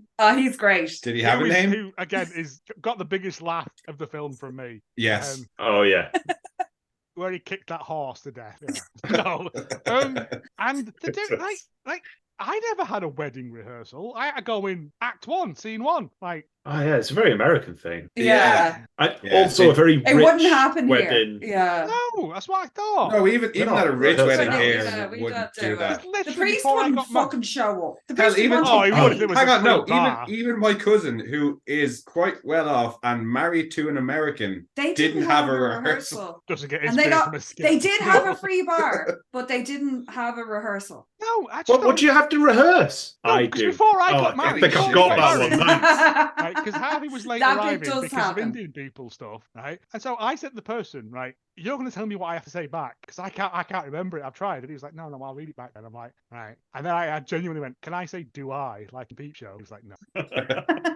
So yeah, because Maddie's not there, Emma steps in, and I'm like, we don't need to, like, is it not just about placing people in the right places and knowing where you should be when the reading goes on? This is a very common Hallmark trope, though. Yeah, I know. People stepping into the role of But bingo cards, scratch it off. It's more about blocking than anything else. Not like, we have to run through the entire fake sermon. Like, it turns out big massive heart doesn't turn up in this. On the inside of his collar. But it's okay because just as they're about to get into it, Maddie shows up and she's got some mud on her shoes. Tramp. And they're like, it's just, and then he just gets, and then literally from cut 2, I now pronounce you man and wife. What was the rest of this for? You're getting married in your the priest own house. Don't say that. He's like, let's skip to the good part. Yeah. Oh no, he wants to get out of there and get a free drink. I think because father, the dad, Sean says something about there's people arriving for the practice dinner. He's got to go and do some business somewhere. Yeah. Generic business. And they're like, where have you been? And he's like, I did try and phone you, but you didn't. Yes, yesterday you didn't care. Yeah. Just annoyed me. Not as hard a time as the poor Ma's having trying to get there. Oh, at this point as well, yeah. Oh, the mum's gone to sleep in her eye mask and snooker referee gloves. It's to help keep her hands moisturised. I know. I have to explain to me. You can get it for your feet as well. Yeah. And Mrs. Doyle goes transatlantic. Everybody's doing the Langdonley stance. Fucking takes it out on the mat for no reason. But she falls asleep. And then for some reason, where's he gone? Is he bringing out a prop? Oh no! I'm just going to get another drink. Sorry. It's a life-size cutout of St. Bridget. No, so her mum falls asleep, and then St. Bridget appears in her dream or something, and the clock goes mental. Is this where it's in a stained glass window and she gives a little wink, or is that later? No, that's the fake wedding because she faints. And then she goes, James, and she wakes up. I'm like, what's happening here? Yeah, and everyone's like, who's James? And the photographer goes, oh, that would be me. Yeah, would you not just stay quiet at that point? Because when you've passed out, what you want is everybody staring at you when you wake up. Oh, yeah, like a Scar album cover from the 90s. Like a dead air. You're like that. Yeah, but her mum, in her snooker gloves, she falls asleep. The clock goes mental. And I don't know what this whole thing confused me. Was St. Bridget making her miss the wedding? Yes, but I don't know stop why. her getting there. Right. Because we get this... everything in the airport. They have a dinner, don't they, or something? Because they have that the dinner in the mall. Oh, that's horrible. Wasn't it? Unnecessary. But yeah. I thought they were going to start betting him to cut each other's eyeballs out or something. Everyone's on shampoos apart from her. She's on pints now because she's learned to like it after having the sick night before. You're at a fancy thing. Have a champagne. Oh, I can't drink especially champagne. if rich people are paying. It's going to be good. Delicious stout. Yeah, it's going to be proper champagne. Yeah. Once I've tasted the generic stout, I can never go back to champagne. Mix it together, make a horrible drink. Although you put peach schnapps in Guinness, it's good. Team Ear in Guinness. Yeah, that's yeah. No, I still have the scar on my foot from that. End of the night drink, only have one. If you have more than one, you will try and fight a open mic night musician. And you go home in a shopping trolley. Oh, yeah, bad time. Yep. Is it a black velvet Guinness champagne? I don't know. I don't think the two would go together. I'm sure it is, but then there's a Povo version where you can do it with cider. Cider and champagne? No, cider and Guinness. All right. Cider and Guinness. Cider and champagne. Oh, that sounds nasty. What is happening in your life? Yeah, cider and Guinness I have heard referred to as a black and tan. Yeah, where you have to black and tan's half Guinness, half mild. Fucking hell, I'm not calling it that. Jesus. I like a black and tan, but you got to be careful where you order it, yeah. I'd say that sentence. Yeah. Yeah. Who was your favourite author in the first question? Who's going to come down to drinks? Oh, yeah. Right. If Planty was here, he'd be doing as Charles Dickens. This was the bit on the way back in the rain, because this feeds into this next bit. Maddie says, oh, the weather here is so unpredictable. And James, who is British, English, London, says, oh, if you don't like the weather in Ireland, wait 25 minutes. And Maddie goes, oh, that's... It's a Mark Twain quote. Mark Twain quote. Yeah, and then that's their fingers touching moment, right? And then here, they're playing like Mr. and Mrs., but terribly, or better, because if you get it right, you've got a drink, and if you get it wrong, you've got a drink, and I'm like, win-win. What's how is there's no element of game to this. This is just getting hammered at lunch. So they say, because for some reason, who is Maddie's favourite author? Because that's the only thing we know about Maddie is a favourite author is James Joyce. And he goes, Charles knows Dickens. Fuck all about him. It's that other urbanist authur, Charles Dickens, isn't it? Yes. Yeah. So there's that. And then James is there in the background like, you don't know her at all, sort of thing. He's taking pictures of people eating dinner. It's perverse as well. Don't like that. But again, but again, this plays into my point with alternate timeline films like this, like The Wedding Veil, like all those things. They have this accumulated knowledge because all this has happened in their timeline. You don't have any of that. Yes. So which is the only reason that the last question gets asked. Oh, yeah. Yeah. Because otherwise, why the fuck would you ask that question? Yeah. It's like a memory test. What's this? Like, second question is, what was your first dance? Wasn't one. Hilarious. How did you get engaged? And she's like, oh, well, it was very special occasion. It would have been funnier if they'd have gone, like, how big's knob? She'd be like, oh, I had an opportunity to have a look at that before, and I didn't take a photo. Yeah. Also be weird. Corey's probably. Nevin's definitely out. Yeah, how did you propose? And she does some good filibustering, fair. She's like, oh, the story. It'll melt your face. And then, because Paul cannot not be the center of attention 3 fucking seconds, despite doing all the lock your lips thing and everything that he did, he's like, this is what happens, and explains everything. And I'm like, fucking hate this. Well, also, if your fiance was telling the story of how you got engaged and was clearly having trouble remembering it, would you not just be like, hang on, I'm not going to help you out here.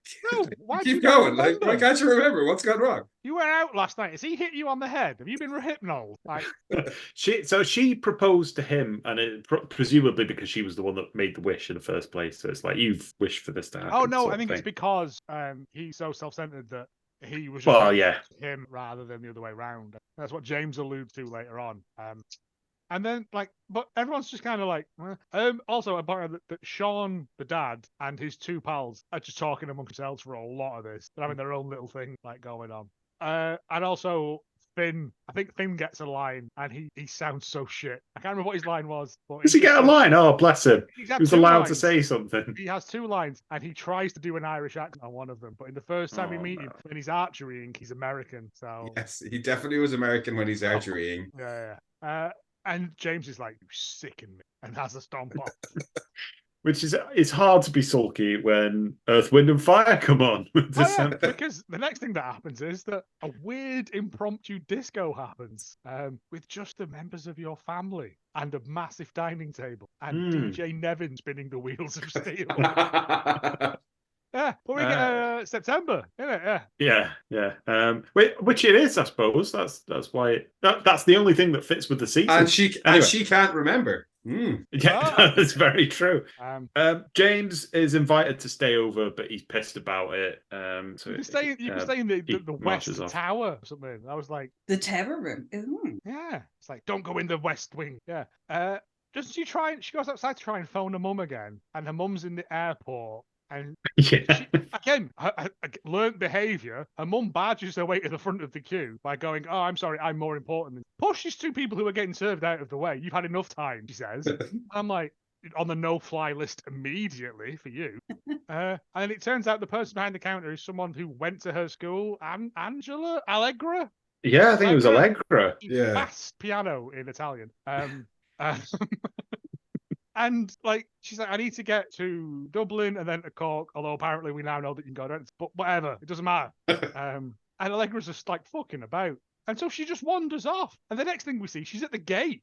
And I'm like, this is America. Like, they take airport security very serious. Do we not get is there not a St. Bridget winking in the background of one of these? Well, yeah, I think she got the screen. She changed. Well, no, before she trips her up, she changes the gate that the flight's boarding at. You see her on screen. She's waiting at the gate, and then she appears on the screen and because she's on the phone, she's like, "Oh, I don't know where I'm going. Just follow everyone else that was at that gate with you." Why is it important that a mum doesn't get there? I don't understand. I don't get.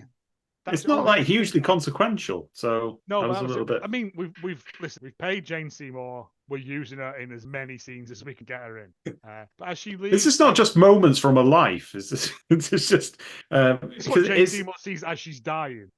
That would be so much better a film, wouldn't it? Yeah, as St. Bridget makes all the screens change. She goes, "Oh, we have to go off to this gate now," and I think it's implied that it's Bridget that trips her. Yeah, it is. It's her. She turns around and no, but then she disappears behind a person. Yeah. So she's a fucking menace as well. Yeah. She'll fuck you up. She will fuck you up. Yeah, she's really got it out for the map as well. Yeah. Like, the further away you are Ireland, from it. like she can cross the Atlantic. I mean, it's probably for the best that she didn't get on the plane, because could you imagine? She'd just be down in it into the Atlantic. All you innocent souls are coming with me.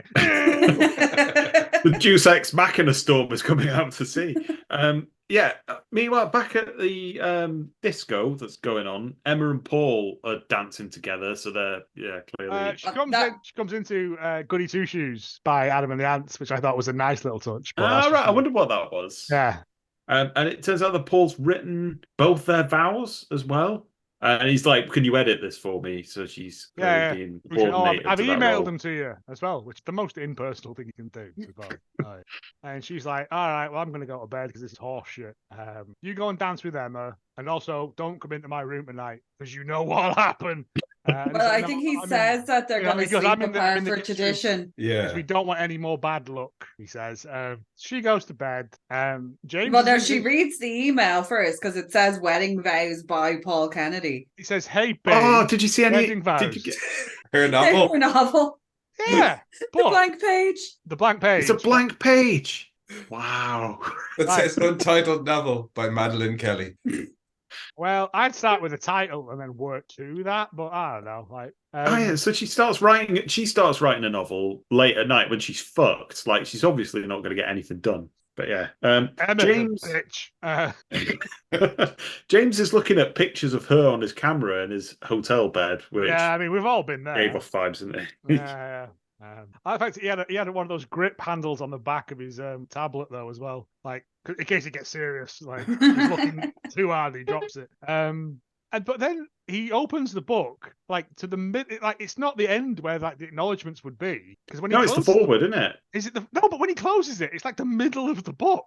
Well, when he opens it, because it's like the forward of the acknowledgements or something. It just says edited by Madeline, whatever her name is. And it's like that's not an acknowledgement. That's just a statement. And also, it wouldn't be at the foot of the page as well. No, it would. It'd be like thank you to. So anyway, we're rolling over this. That's the least of this film's problems. No. I'm just but typographical errors annoy me. Anyway.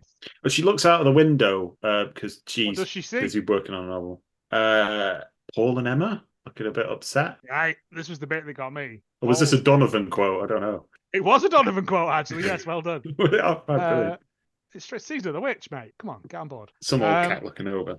But Paul has given Emma his jacket, which is surefire, shorthand hallmark code for rum pumpy time. Like, well, I was wondering why didn't he pick up the phone during the storm? Because the two of them were together. A tree fell over and knocked out the one telephone line.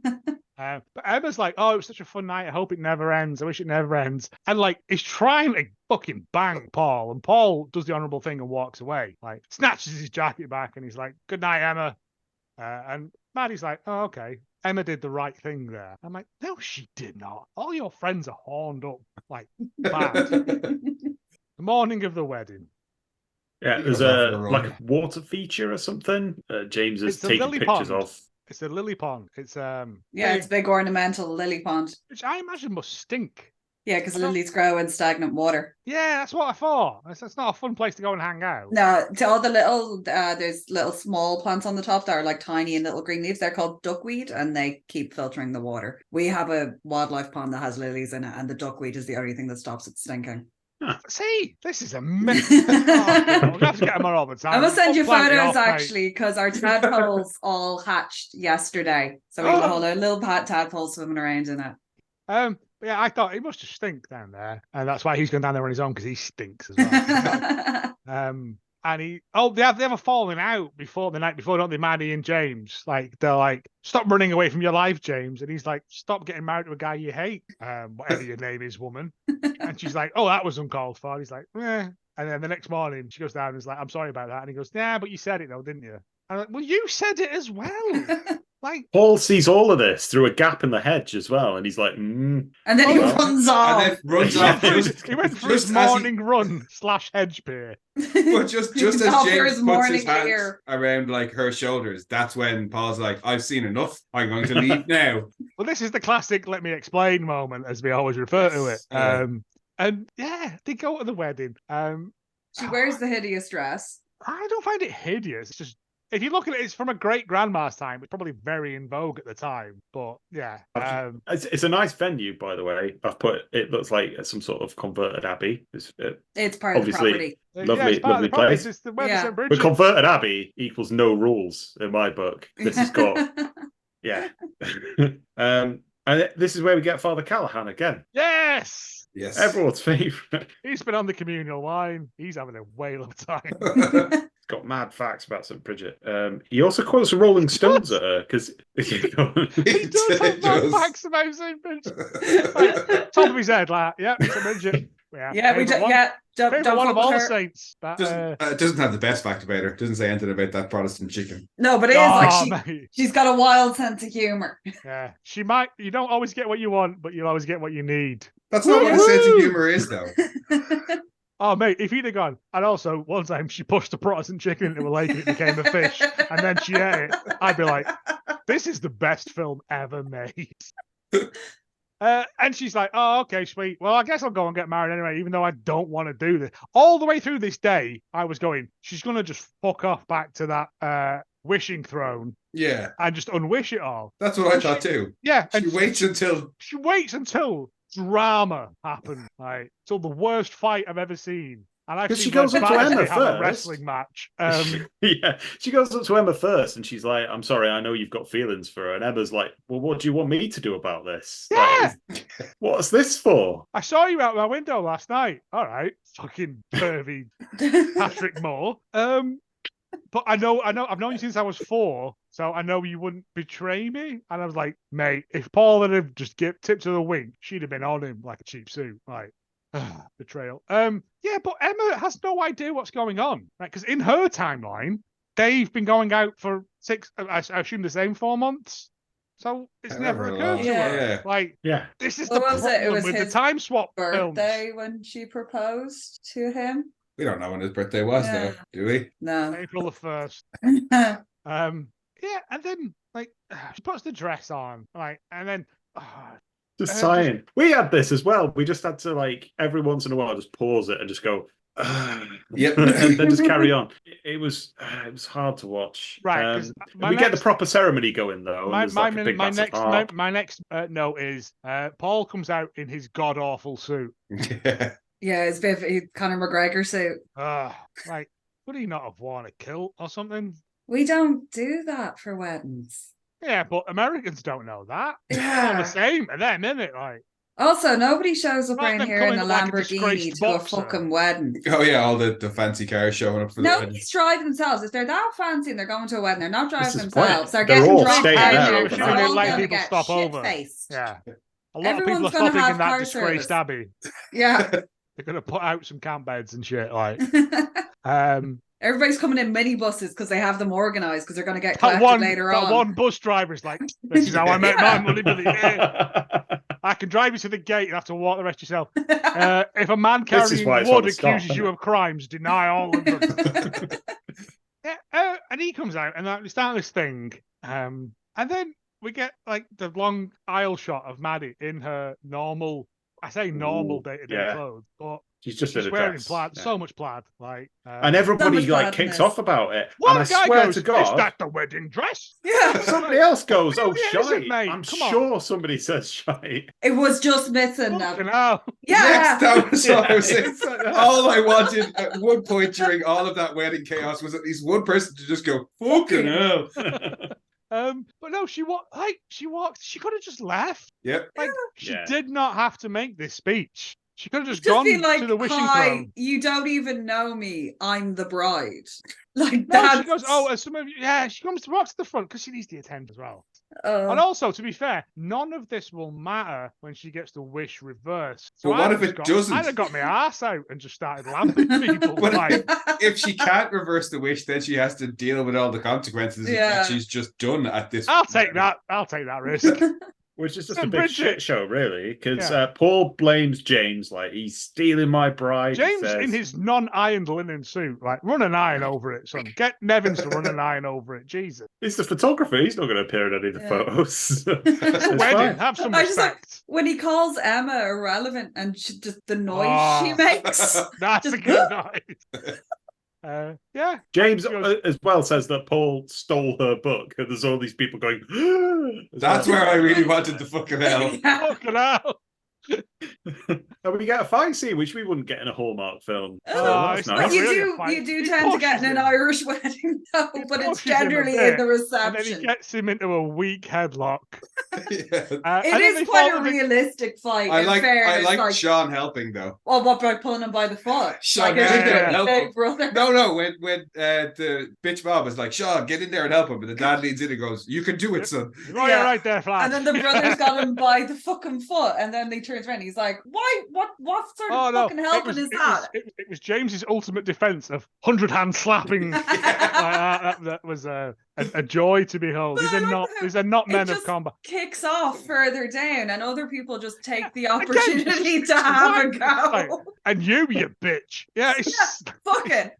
everyone's on like amphetamines or something. Like, it's just descended into carnage. I was promised we've all been day drinking coming up to this. Yeah, that's probably more likely, isn't it? You gotta have a couple of drinks to get through the ceremony because that's boring. That's so boring. Yeah. Not that. And in the middle of this, 3 hours. A mum rings her. A mum rings in hospital because St. Bridget's put her there. Yeah, she's broken her toes. Oh, St. Bridget's paying a fucking Actually, no, bill. she's broken her ankle. It was her metatarsal. Metatarsal. Yeah, she's broken her ankle. Painful. Yeah. Metatarsal and a bump on her noggin. But she remembers everything. And I thought she was. What had she forgotten? I have no idea. I think she's on really good painkillers. What's she I thought it was supposed to be. She was going to be like, "You're not meant to be marrying him." That's what when she says, "Now I remember everything." I thought she was going to say, "You're not even, what's going on?" Married? Yeah, you went there to be a bridesmaid, and now you're marrying him. Don't worry about it. But then when he says to the priest, "Oh God, help us," and he goes, "Oh, let's not bring him into this." This was my favorite joke, and then him and Heather do the sign of the cross together. I was like, "Yeah, that's fucking quality." That was nice. Quality jokes, that one. Because Heather looks genuinely upset that she's done something wrong. James storms off, and Maddie catches up with him, and she's like, I love you. I don't even know. It's like, I can't even remember because it's all. I wish you all the happiness in the world, sort of thing. I have to steal this blue SUV now and go and talk to the most insane dinner lady in the world. Yeah, she drives up dramatically to the wishing throw. She slaps that handbrake on as she pulls in. Yeah. Yes. Who says no? She gets there. She's like, "Come and fight me, Bridget. Come out and fight me. I'll rip your babushka off. Massive afro underneath." No, she's like, "I wish to unwish my wish," and I was like, "That's too many wishes." That's though. She's like, no, that wish has been fulfilled. You can go fuck the yourself. Best thing was she stood there yelling in this field, and then we get a long shot of Bridget in the field opposite, and then she appears like Sir Lancelot. It's so good. And then reference I made, "Don't shoot, I'm just here." On this show. Like, and she's like, no, so you didn't get what you wanted. And I'd be like, come on, I wasn't going to get what I wanted. This has been a life lesson learned. Right, thank you very much. I'll be sure to light fires in your honor. And fold little reeds into crosses. And I'll make reed shurikens wherever I go. And she's like, "Fine, but you've got to provide your own breeze." So she's there fanning herself down as though she's trying to dry her nails out. But it works, and we get a nice putting it back where it was montage, where we see the whole I honestly thought, if I get the entire film fucking rewound, now I'm furious. It should have been there at the start. Well, I guess you're wondering how I got it. But no, the further back it goes, the more it skips, which I found nice. Like when you hold down the play button on Netflix, it increases the duration of the skip. Oh, yeah. But yeah, and she's back in the room. Back in the room she was before. Yeah, just blanking out, drying her hair, slowly electrocuting herself. A normal human being. She should have had the hairdryer blow up, because guarantee you she would have brought her one and tried to plug it into one of our outlets. That's a good point. Yeah. Blown up American hairdryer. That's just a fun joke for Irish. Well, where did Irish people? Where did the suitcase come from? Yeah, they found the suitcase. That's a really good point. Because it's got a bridesmaid's dress in it. Oh, that's the right one. Right, that's it. Shut it down. Yeah, it's got maybe it's just, we'll just say it's Bridget. Bridget stole. Well, she lost the suitcase in the first place. The suitcase to teach her a lesson about. She's a fairy. She was just bored. Yeah. It's the most minimum stakes gambit she could have played for a human soul, really. Yeah. For herself. She's like, well, no, this is just for entertainment. That's what you think. I know. But like, she took that whole flight that was going to Dublin and that the mum didn't get on and just diverted that. That's what this was all about. It's just air traffic control. Stealing planes. Somewhere there's one way waiting for a massive fairy division that they've modified a load of 747s with like bombs, and they're just gonna. I mean, I'd be all for it. We've lived long enough a race. She wakes. She's drying her hair. She's like, "Is there anyone else in this room?" And I was like, "Yes." Just someone. It's me, Kenneth. But no, she goes in the bathroom. No one in there. Just Nevins. He just stands there the rest of the time. Yeah. All the butlers are called Nevins. They're not like, no matter who they are, they're just referred to as Nevins. That's from now on. That's what we're going to do. James and Emma are getting married, so that's all on as it was before. Everything's back to how it was. They've employed a different photographer though, and for some reason they go for the Peaky Blinder look in all photographers. Because it's not James, it's somebody else. Heather comes in and she's like, "Why are you not ready, you mad bitch? It's Emma's birthday, no wedding, and here's your dress. Get your dress on, you slag." And I'm like, "What's happening?" Like, and she's like, "Oh, she just wants the film to be over." And you know, what day is today? Why, it's Emma's wedding day, sir. And they go outside, and we get a very, very quick montage of this wedding. We don't see the fucking cake, as we already established earlier. No matter how tall it is. And then we just get like we get a little bit more of other friend being horny. Oh, and hitting on the guy from the dress shop. No, it's not. It's a different guy. Oh, is it? Racist. Yeah. It's a very different guy. Paul gets a call from his publisher as well. Just goes whiskey. And I was like, bold choice. Paul gets a phone call from his publisher. Apparently, the figures on the book from the US side is huge, and they need a sequel, and they need it now. So he goes up to Maddie and he's like, "Well, we need more book, please." This is the thing, right? We get quite a nice shot as Maddie's leaving the wedding of her walking through the dance floor and like people moving away from her. And then Paul appears and goes, "Oh, there you are, my girl." A horrible phrase to refer to any was. It's really common here to call somebody girl, like that's your friend or something like that. It's like how are you, girl? Yeah, that's how are you, girl? Like he can't see without his glasses.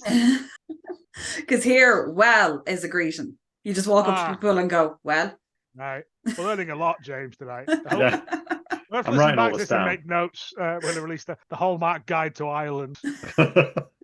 Ireland can be traversed in about 30 minutes.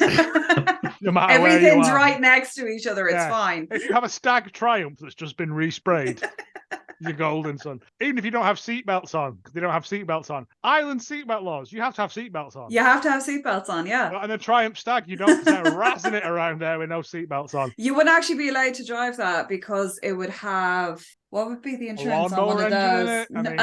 No, it would have fucking vintage. So you're only allowed to do a certain amount of mileage per year. Yeah. You wouldn't. It's not your everyday car around here. Fuck no, the potholes would kill it. James is like, Paul is like, but I'm on my honeymoon for the next month. So you start writing it and then I'll just like come in and finish it off. And for the first time, Maddie goes, no. So I get co-writing credit, and he goes, "No, that's not how it works. I take full credit and you get editorship." And she goes, "It's not a partnership, is it, pal? Up yours, ugly," and just walks off. And he goes, "Where are you going?" "To write my own story." No. It should have done that. I literally was like, it's just like fireworks went off at that point. I'm like, excellent. It's going to be a hell of a story. Ever. It's going to be a hell of a story about the Bolivian tree lizards at the Cliffs of Moher. Mate. But they can come back in a year's time and do the County Whitlow sheep shearing competition. And she's like, "I'm going to go off to find James. He's at Murphy's Bar. It's one of the few locations he's allowed at. One of the 4 locations we paid for." Yeah. That's what he's going to go off to do next, is go and photograph the Bolivian tree lizard. That's going to feature very prominently in the next novel, apparently. Did you not think, for a barman, that man had a lot of very... knowledge you should not have been accessible to? Oh, yeah. Like what? Yeah. Like, they're going to say that, like you said before, though. Like, barman, apparently in Ireland, need a lot of information out of you. Your local barman, yeah, he knows everything because you sit and chat to him all day. And he gave her all the information she needed except for what direction he went. Yeah, he said, he's after leaving. Okay. If you hurry, you can catch him. I didn't tell you where he went, but if you hurry, you might be able to catch him. Run everywhere. Just run away. He's gone. Running vastly increasing concentric circles. He's on a bench in the middle of a roundabout. He's where St. Bridget was hiding behind. Yeah. Like, and he's just had to sit down. He's having a tab. He's like, tired of this lot of women move about. Tom, fuck pub, always me dancing. He doesn't say any of that. He's just like, "Oh, hello, woman from the bus." Before again, because she has this relationship with him now, but he doesn't have it with her. So she's now got to try and retcon which would be relationship.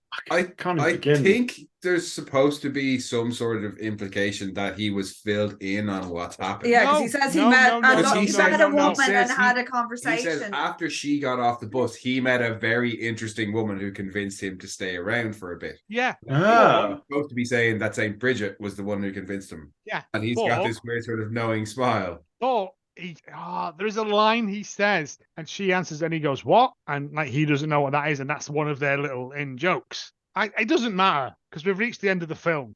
Fuck. Where they're going off to the Cliffs of Moher to write a book. Yeah, because she says, "Have you heard of them?" And it's like, "Cliff who?" No, I've never heard of them. And then they go off and they're there and they're contemplating the now first date. He's like, "I know this pub, storm's coming in." So she's got to relive that all over again. See, I'm like, is it Groundhog Day? I want to see Irish Wish 2, where she just has to relive this day over and over again. Her explaining to him that she came from a future wedding that doesn't exist. But like some sort of weird Irish happy death day.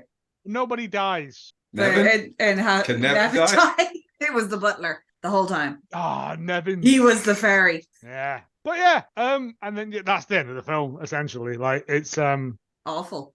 I'm gonna not mark it down because it did that thing of containing beautiful scenery, and it felt like it was like flicking between a David Attenborough thing and like a Hallmark channel. Like there was these beautiful vista shots and like lovely drone things through the cliffs of Mordor. But then also Lindsay Lohan. So, James, your score first. I've gone with 4 bronze unaffiliated stouts. Oh, okay. Which I think is reasonable. As you say, it looked nice. It was fine. It was what I expected it to be. Yeah, I'm going to go with 1 silver massive plaid underpants. I knew what I was expecting, and it didn't disappoint. It was a bit too long, but again, just like scenery and stuff. I live in a shithole, man. It's nice to see just like trees and stuff. You know what I mean? And Mono and Kira, you can do your own individual scores and 1 collective score. I'll give it. What did I give it? 2. I know it wasn't in the film, but I'm going to give her 2 bronze Protestant chickens. She was in the film? ? Kira? I'm going to give it 1 bleak ballerina figurine. That was a prominent feature of many a household.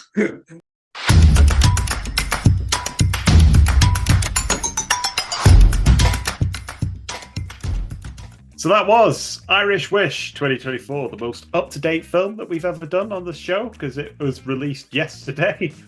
It was described in The Guardian as Irish as a box of Lucky Charms and just as tooth-rottingly sweet. So it's gone down badly, I think. I also, in entering this bit, I couldn't get my head around Irish Wish because it's very hard to say. So I've just introduced a competition at this point for Mono and Kara.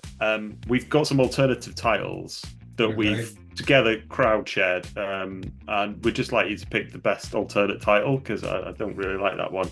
Can you guess who submitted this? Lohan Behold. That was you bastard! Is that? It's brilliant. I thought you were going to do your one first, and I was going to do my one that I submitted. Emerald Isle Beguile. Oh god.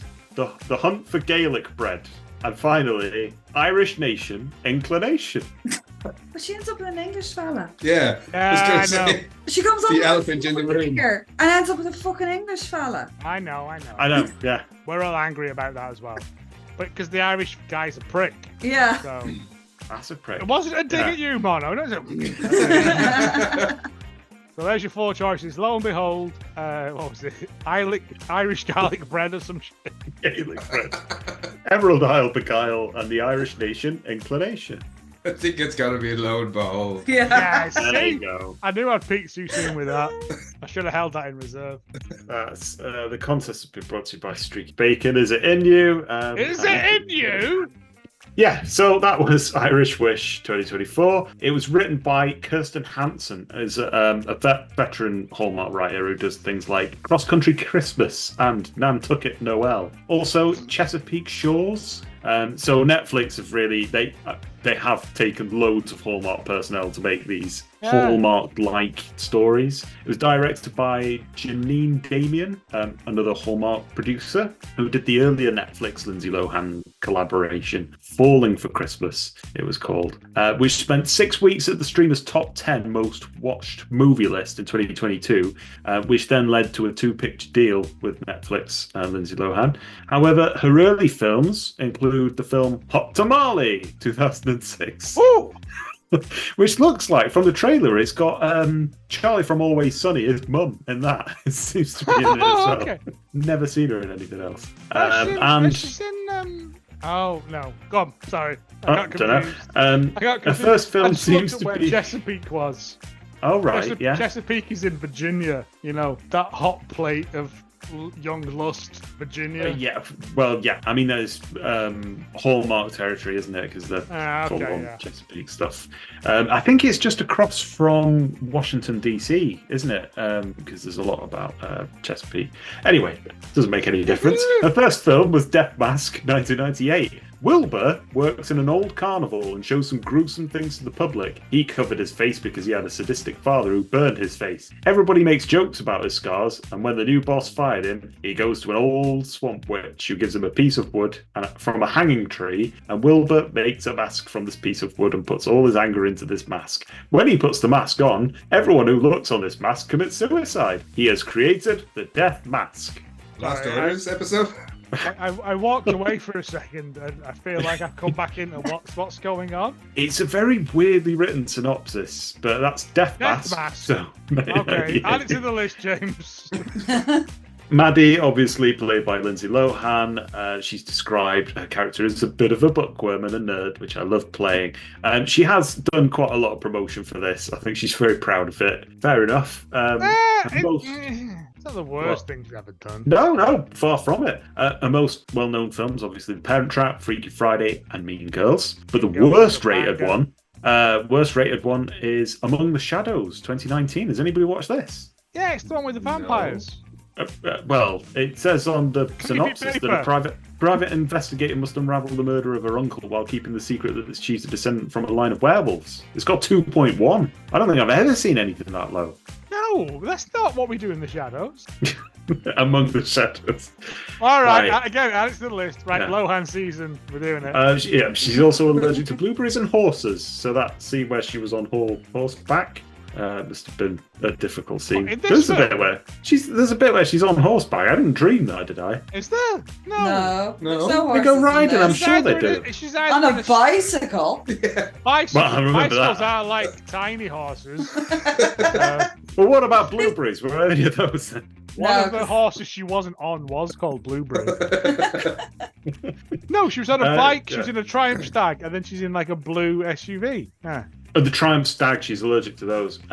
James Ed Spilliers. James Ed Spilliers from Sussex. He beat 180,000 other applicants. In a ditch. He beat 180,000 other people to win the role of Mr. Eragon in the film Eragon 2006, which is based on the book Eragon. Is that about dragon? Yeah. Yes. Yeah. I feel like I've seen that. The book series was incredibly popular, but I don't think the movies did well. They only got one, and it just never. Yeah. They just didn't do a good job on it. His career's gone from strength to strength, then, yeah. Yeah. Well, he was also, and this sounds like a made-up name, Jimmy Kent in the TV series Downton Abbey, which I've watched a bit of, but I don't remember him in it. But Jimmy Kent is a fantastic I'll take photographs of you. Come here, Maggie Smith. Sit down quiet in front of me while I take photographs. Fuck, she's dead. Can we just have the next hour of this? I've never watched an episode of Downton Abbey. I have no idea. I know Maggie Smith's in it, and apart from that, they had a dog called Al Qaeda or something. It's shite. And he was also in the 4th season of You. As You. There you go. But also in something called Witchville 2010. I think as Malachy, who returns to his father's medieval kingdom and becomes the new king. A magician / witch hunter tells him that he and his brother are under attack by witches, ruining the crops, etc. I just love the use of etc.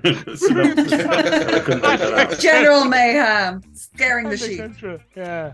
I mean, what did you think? Disturbing the local maidens. Etc. Rotating the multitudes. It's like we'll medieval go to the kingdom moon witch film and do the other things. No, mate, that's cracker. Like low-level medieval hijinks I could go up to. Yeah. Paul was Alexander Vallejos, I want to say his surname is, a Welsh actor. I think his dad might be Spanish or Portuguese. I can't remember which. But he's a Welsh actor who's known for being Philip, Duke of Oregon in Versailles, which I've not watched, but it's quite popular. And also, a lot of people might know him as Mordred in Merlin, the elder Mordred, I think it is. The BBC one? Oh, okay. Yeah. The one with one foot in the grave in it. It's not for me. I can see. Yeah. All right. What? Are we done? No, I'll finish on Emma Elizabeth Tan, who's a British actress. So wherever you thought that she was, actually, why is her accent so weird? I don't know if it's just a thing of it appearing in an American context. Like an English accent always sounds weird. I don't know why. No, but that's like me being in a film and going, "Hello, my name is Jaza." It's just not like it's weird. Maybe that's what had happened. Who knows? Oh. She's been in Waterloo Road, Casualty, also the Netflix thing, Emily in Paris, which I think your Harvey's watched. Harvey's watched. I watched one episode of it. I was like, I want to rip my. I watched it. I guilty watched the fuck out of that because it's an American girl. Did you recognise her from that? No. It must have been a bit. No one in it is even any different character. They're all no. And the best part of it is the fact that all the French people just hate the Americans. So just watching them being actual fact. Americans is so good. There was that video the other week where there was that woman that was just like, I bought an American hat. I bought a French hat, and they won't even talk to me in American. I'm like, because they're French. Yeah, of course they don't. Yeah. Make an effort. Like at least try and say hello in French. Maybe. Like. You just say it's hello, but you just say it louder. It's easy. Point. Hello! Before all of that, though, she was in Intergalactic Combat 2007. Oh, man. Aliens appear at the UN and invite Earth to join the Galactic Federation. There is a catch, though. Earth has 1 year to send a team of its best fighters to represent the planet in an unarmed combat tournament. The fate of the Earth depends on the tournament's outcome. The stills from that Space Mortal Kombat. It's Space Non-Mortal. Space Mortal Kombat. Non-Mortal Kombat. Immortal. They say extraterrestrial combat. They said, they said there was no fatalities or no weaponry. No weaponry. It looks like it had no budget pants. from the stills. No pants. So she's in that. Add that to the list, James. All of these films you tell me, and I can never remember. I'm like, nude combat in space. You'd be like, I have no idea. I don't know if it was nude. It looks like it was shot in a school gym, but yeah. I don't care. I want to watch the fuck out of that. I want to see like some young lad from a karate dojo who's called like Johnny Tremendous in the film fighting Zegblog 9 from the Gulf of Galaxy. Or Jimmy Kent. Who was just a guy with a lot of balloons sellotape to his head, right? And that's it. That's as many people as I was able to do in a short notice. So that's James Facts. Squirrels away again for another year.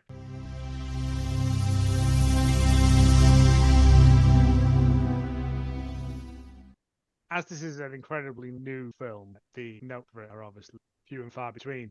Mono put me onto one the other day that was very, very angry about clothes they were wearing. I found one for so annoyed that there wasn't enough leprechauns in the film, or a leprechaun in the film, because there isn't any. But I've not got the right union. They need to speak to your lad that hosts Tenable, because he played the leprechaun in the Leprechaun Man. Okay. So 2 out of 10. Very poor script and even worse fashion by CB Newtown 15. This had so much potential, but script so bad it sent the movie downhill fast. A very predictable storyline that could have been really entertaining, well written. Then the diversions and conversions with Maddie's mother had this disjointed feeling that the movie has. Incredibly. As disjointed as the movie. Yeah. Did the wardrobe department raid the nearest OP shop for the clothing? Couldn't they at least have matched wardrobe colours to complement each character? What a hodgepodge of horrible clothing doesn't even resemble contemporary styles. The characters seem to dress well in the States, and all of this fell to pieces once they headed to Ireland. Seriously, this is all written in caps. One scene in the States. Seriously, does the director really believe this is how people dress in Ireland? Please. If you're going to get Lindsay Lohan to wear a short skirt, put her legs in a pair of pantyhose, or Photoshop her knees. Some nice scenery, otherwise it's a sad waste of time. That was a hot angle to come in on. Lindsay Lohan's knees are not right. I don't think I came out of that thinking the costume in that was preposterous. No, I came out of it going, the costuming in it was ridiculous. Everyone's dressed in like really heavy stuff, but at no point did I go, oh, look at her knees. I just think it was an overwhelming amount of plaid. Yeah. It was like an unnatural amount of plaid going on. Well, nobody knew what season it was, so well, in fairness, it's kind of like that here anyway. Like it was piss and rain this morning, then it was nice. Now it's freezing, and it's probably piss and rain again. So take note, Newtown. Yeah. CD Newtown 15. Yeah. CB. When do you see her knees? How often were they pausing and zooming in? It was that bit where she flips and runs in the car. But that's the long dress. That's in the wedding dress. I thought that all the stuff was really modest in it, to be fair. Yeah. Where do you see her knees? Oh, possibly when she punches. Oh, when she's like on the bed going. When she punches him in the nuts and gets out of bed, she's wearing shorter pants, like night pants. Disgusting. A woman wearing pants in this day and age, CD 1915, cares not for this. But yeah, anyway, fucking hell. Right, that's that. All right. Go away then.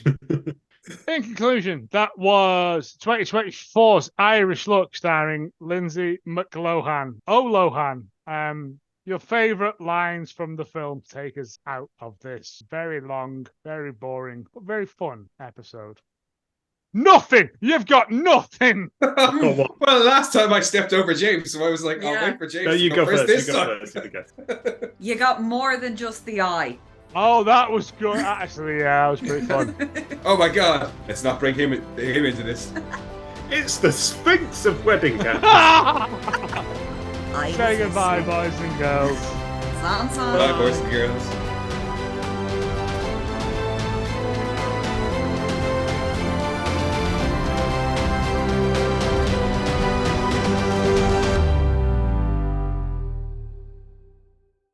What's that? And the first step is like attach the device. I'm like, what the fuck is this?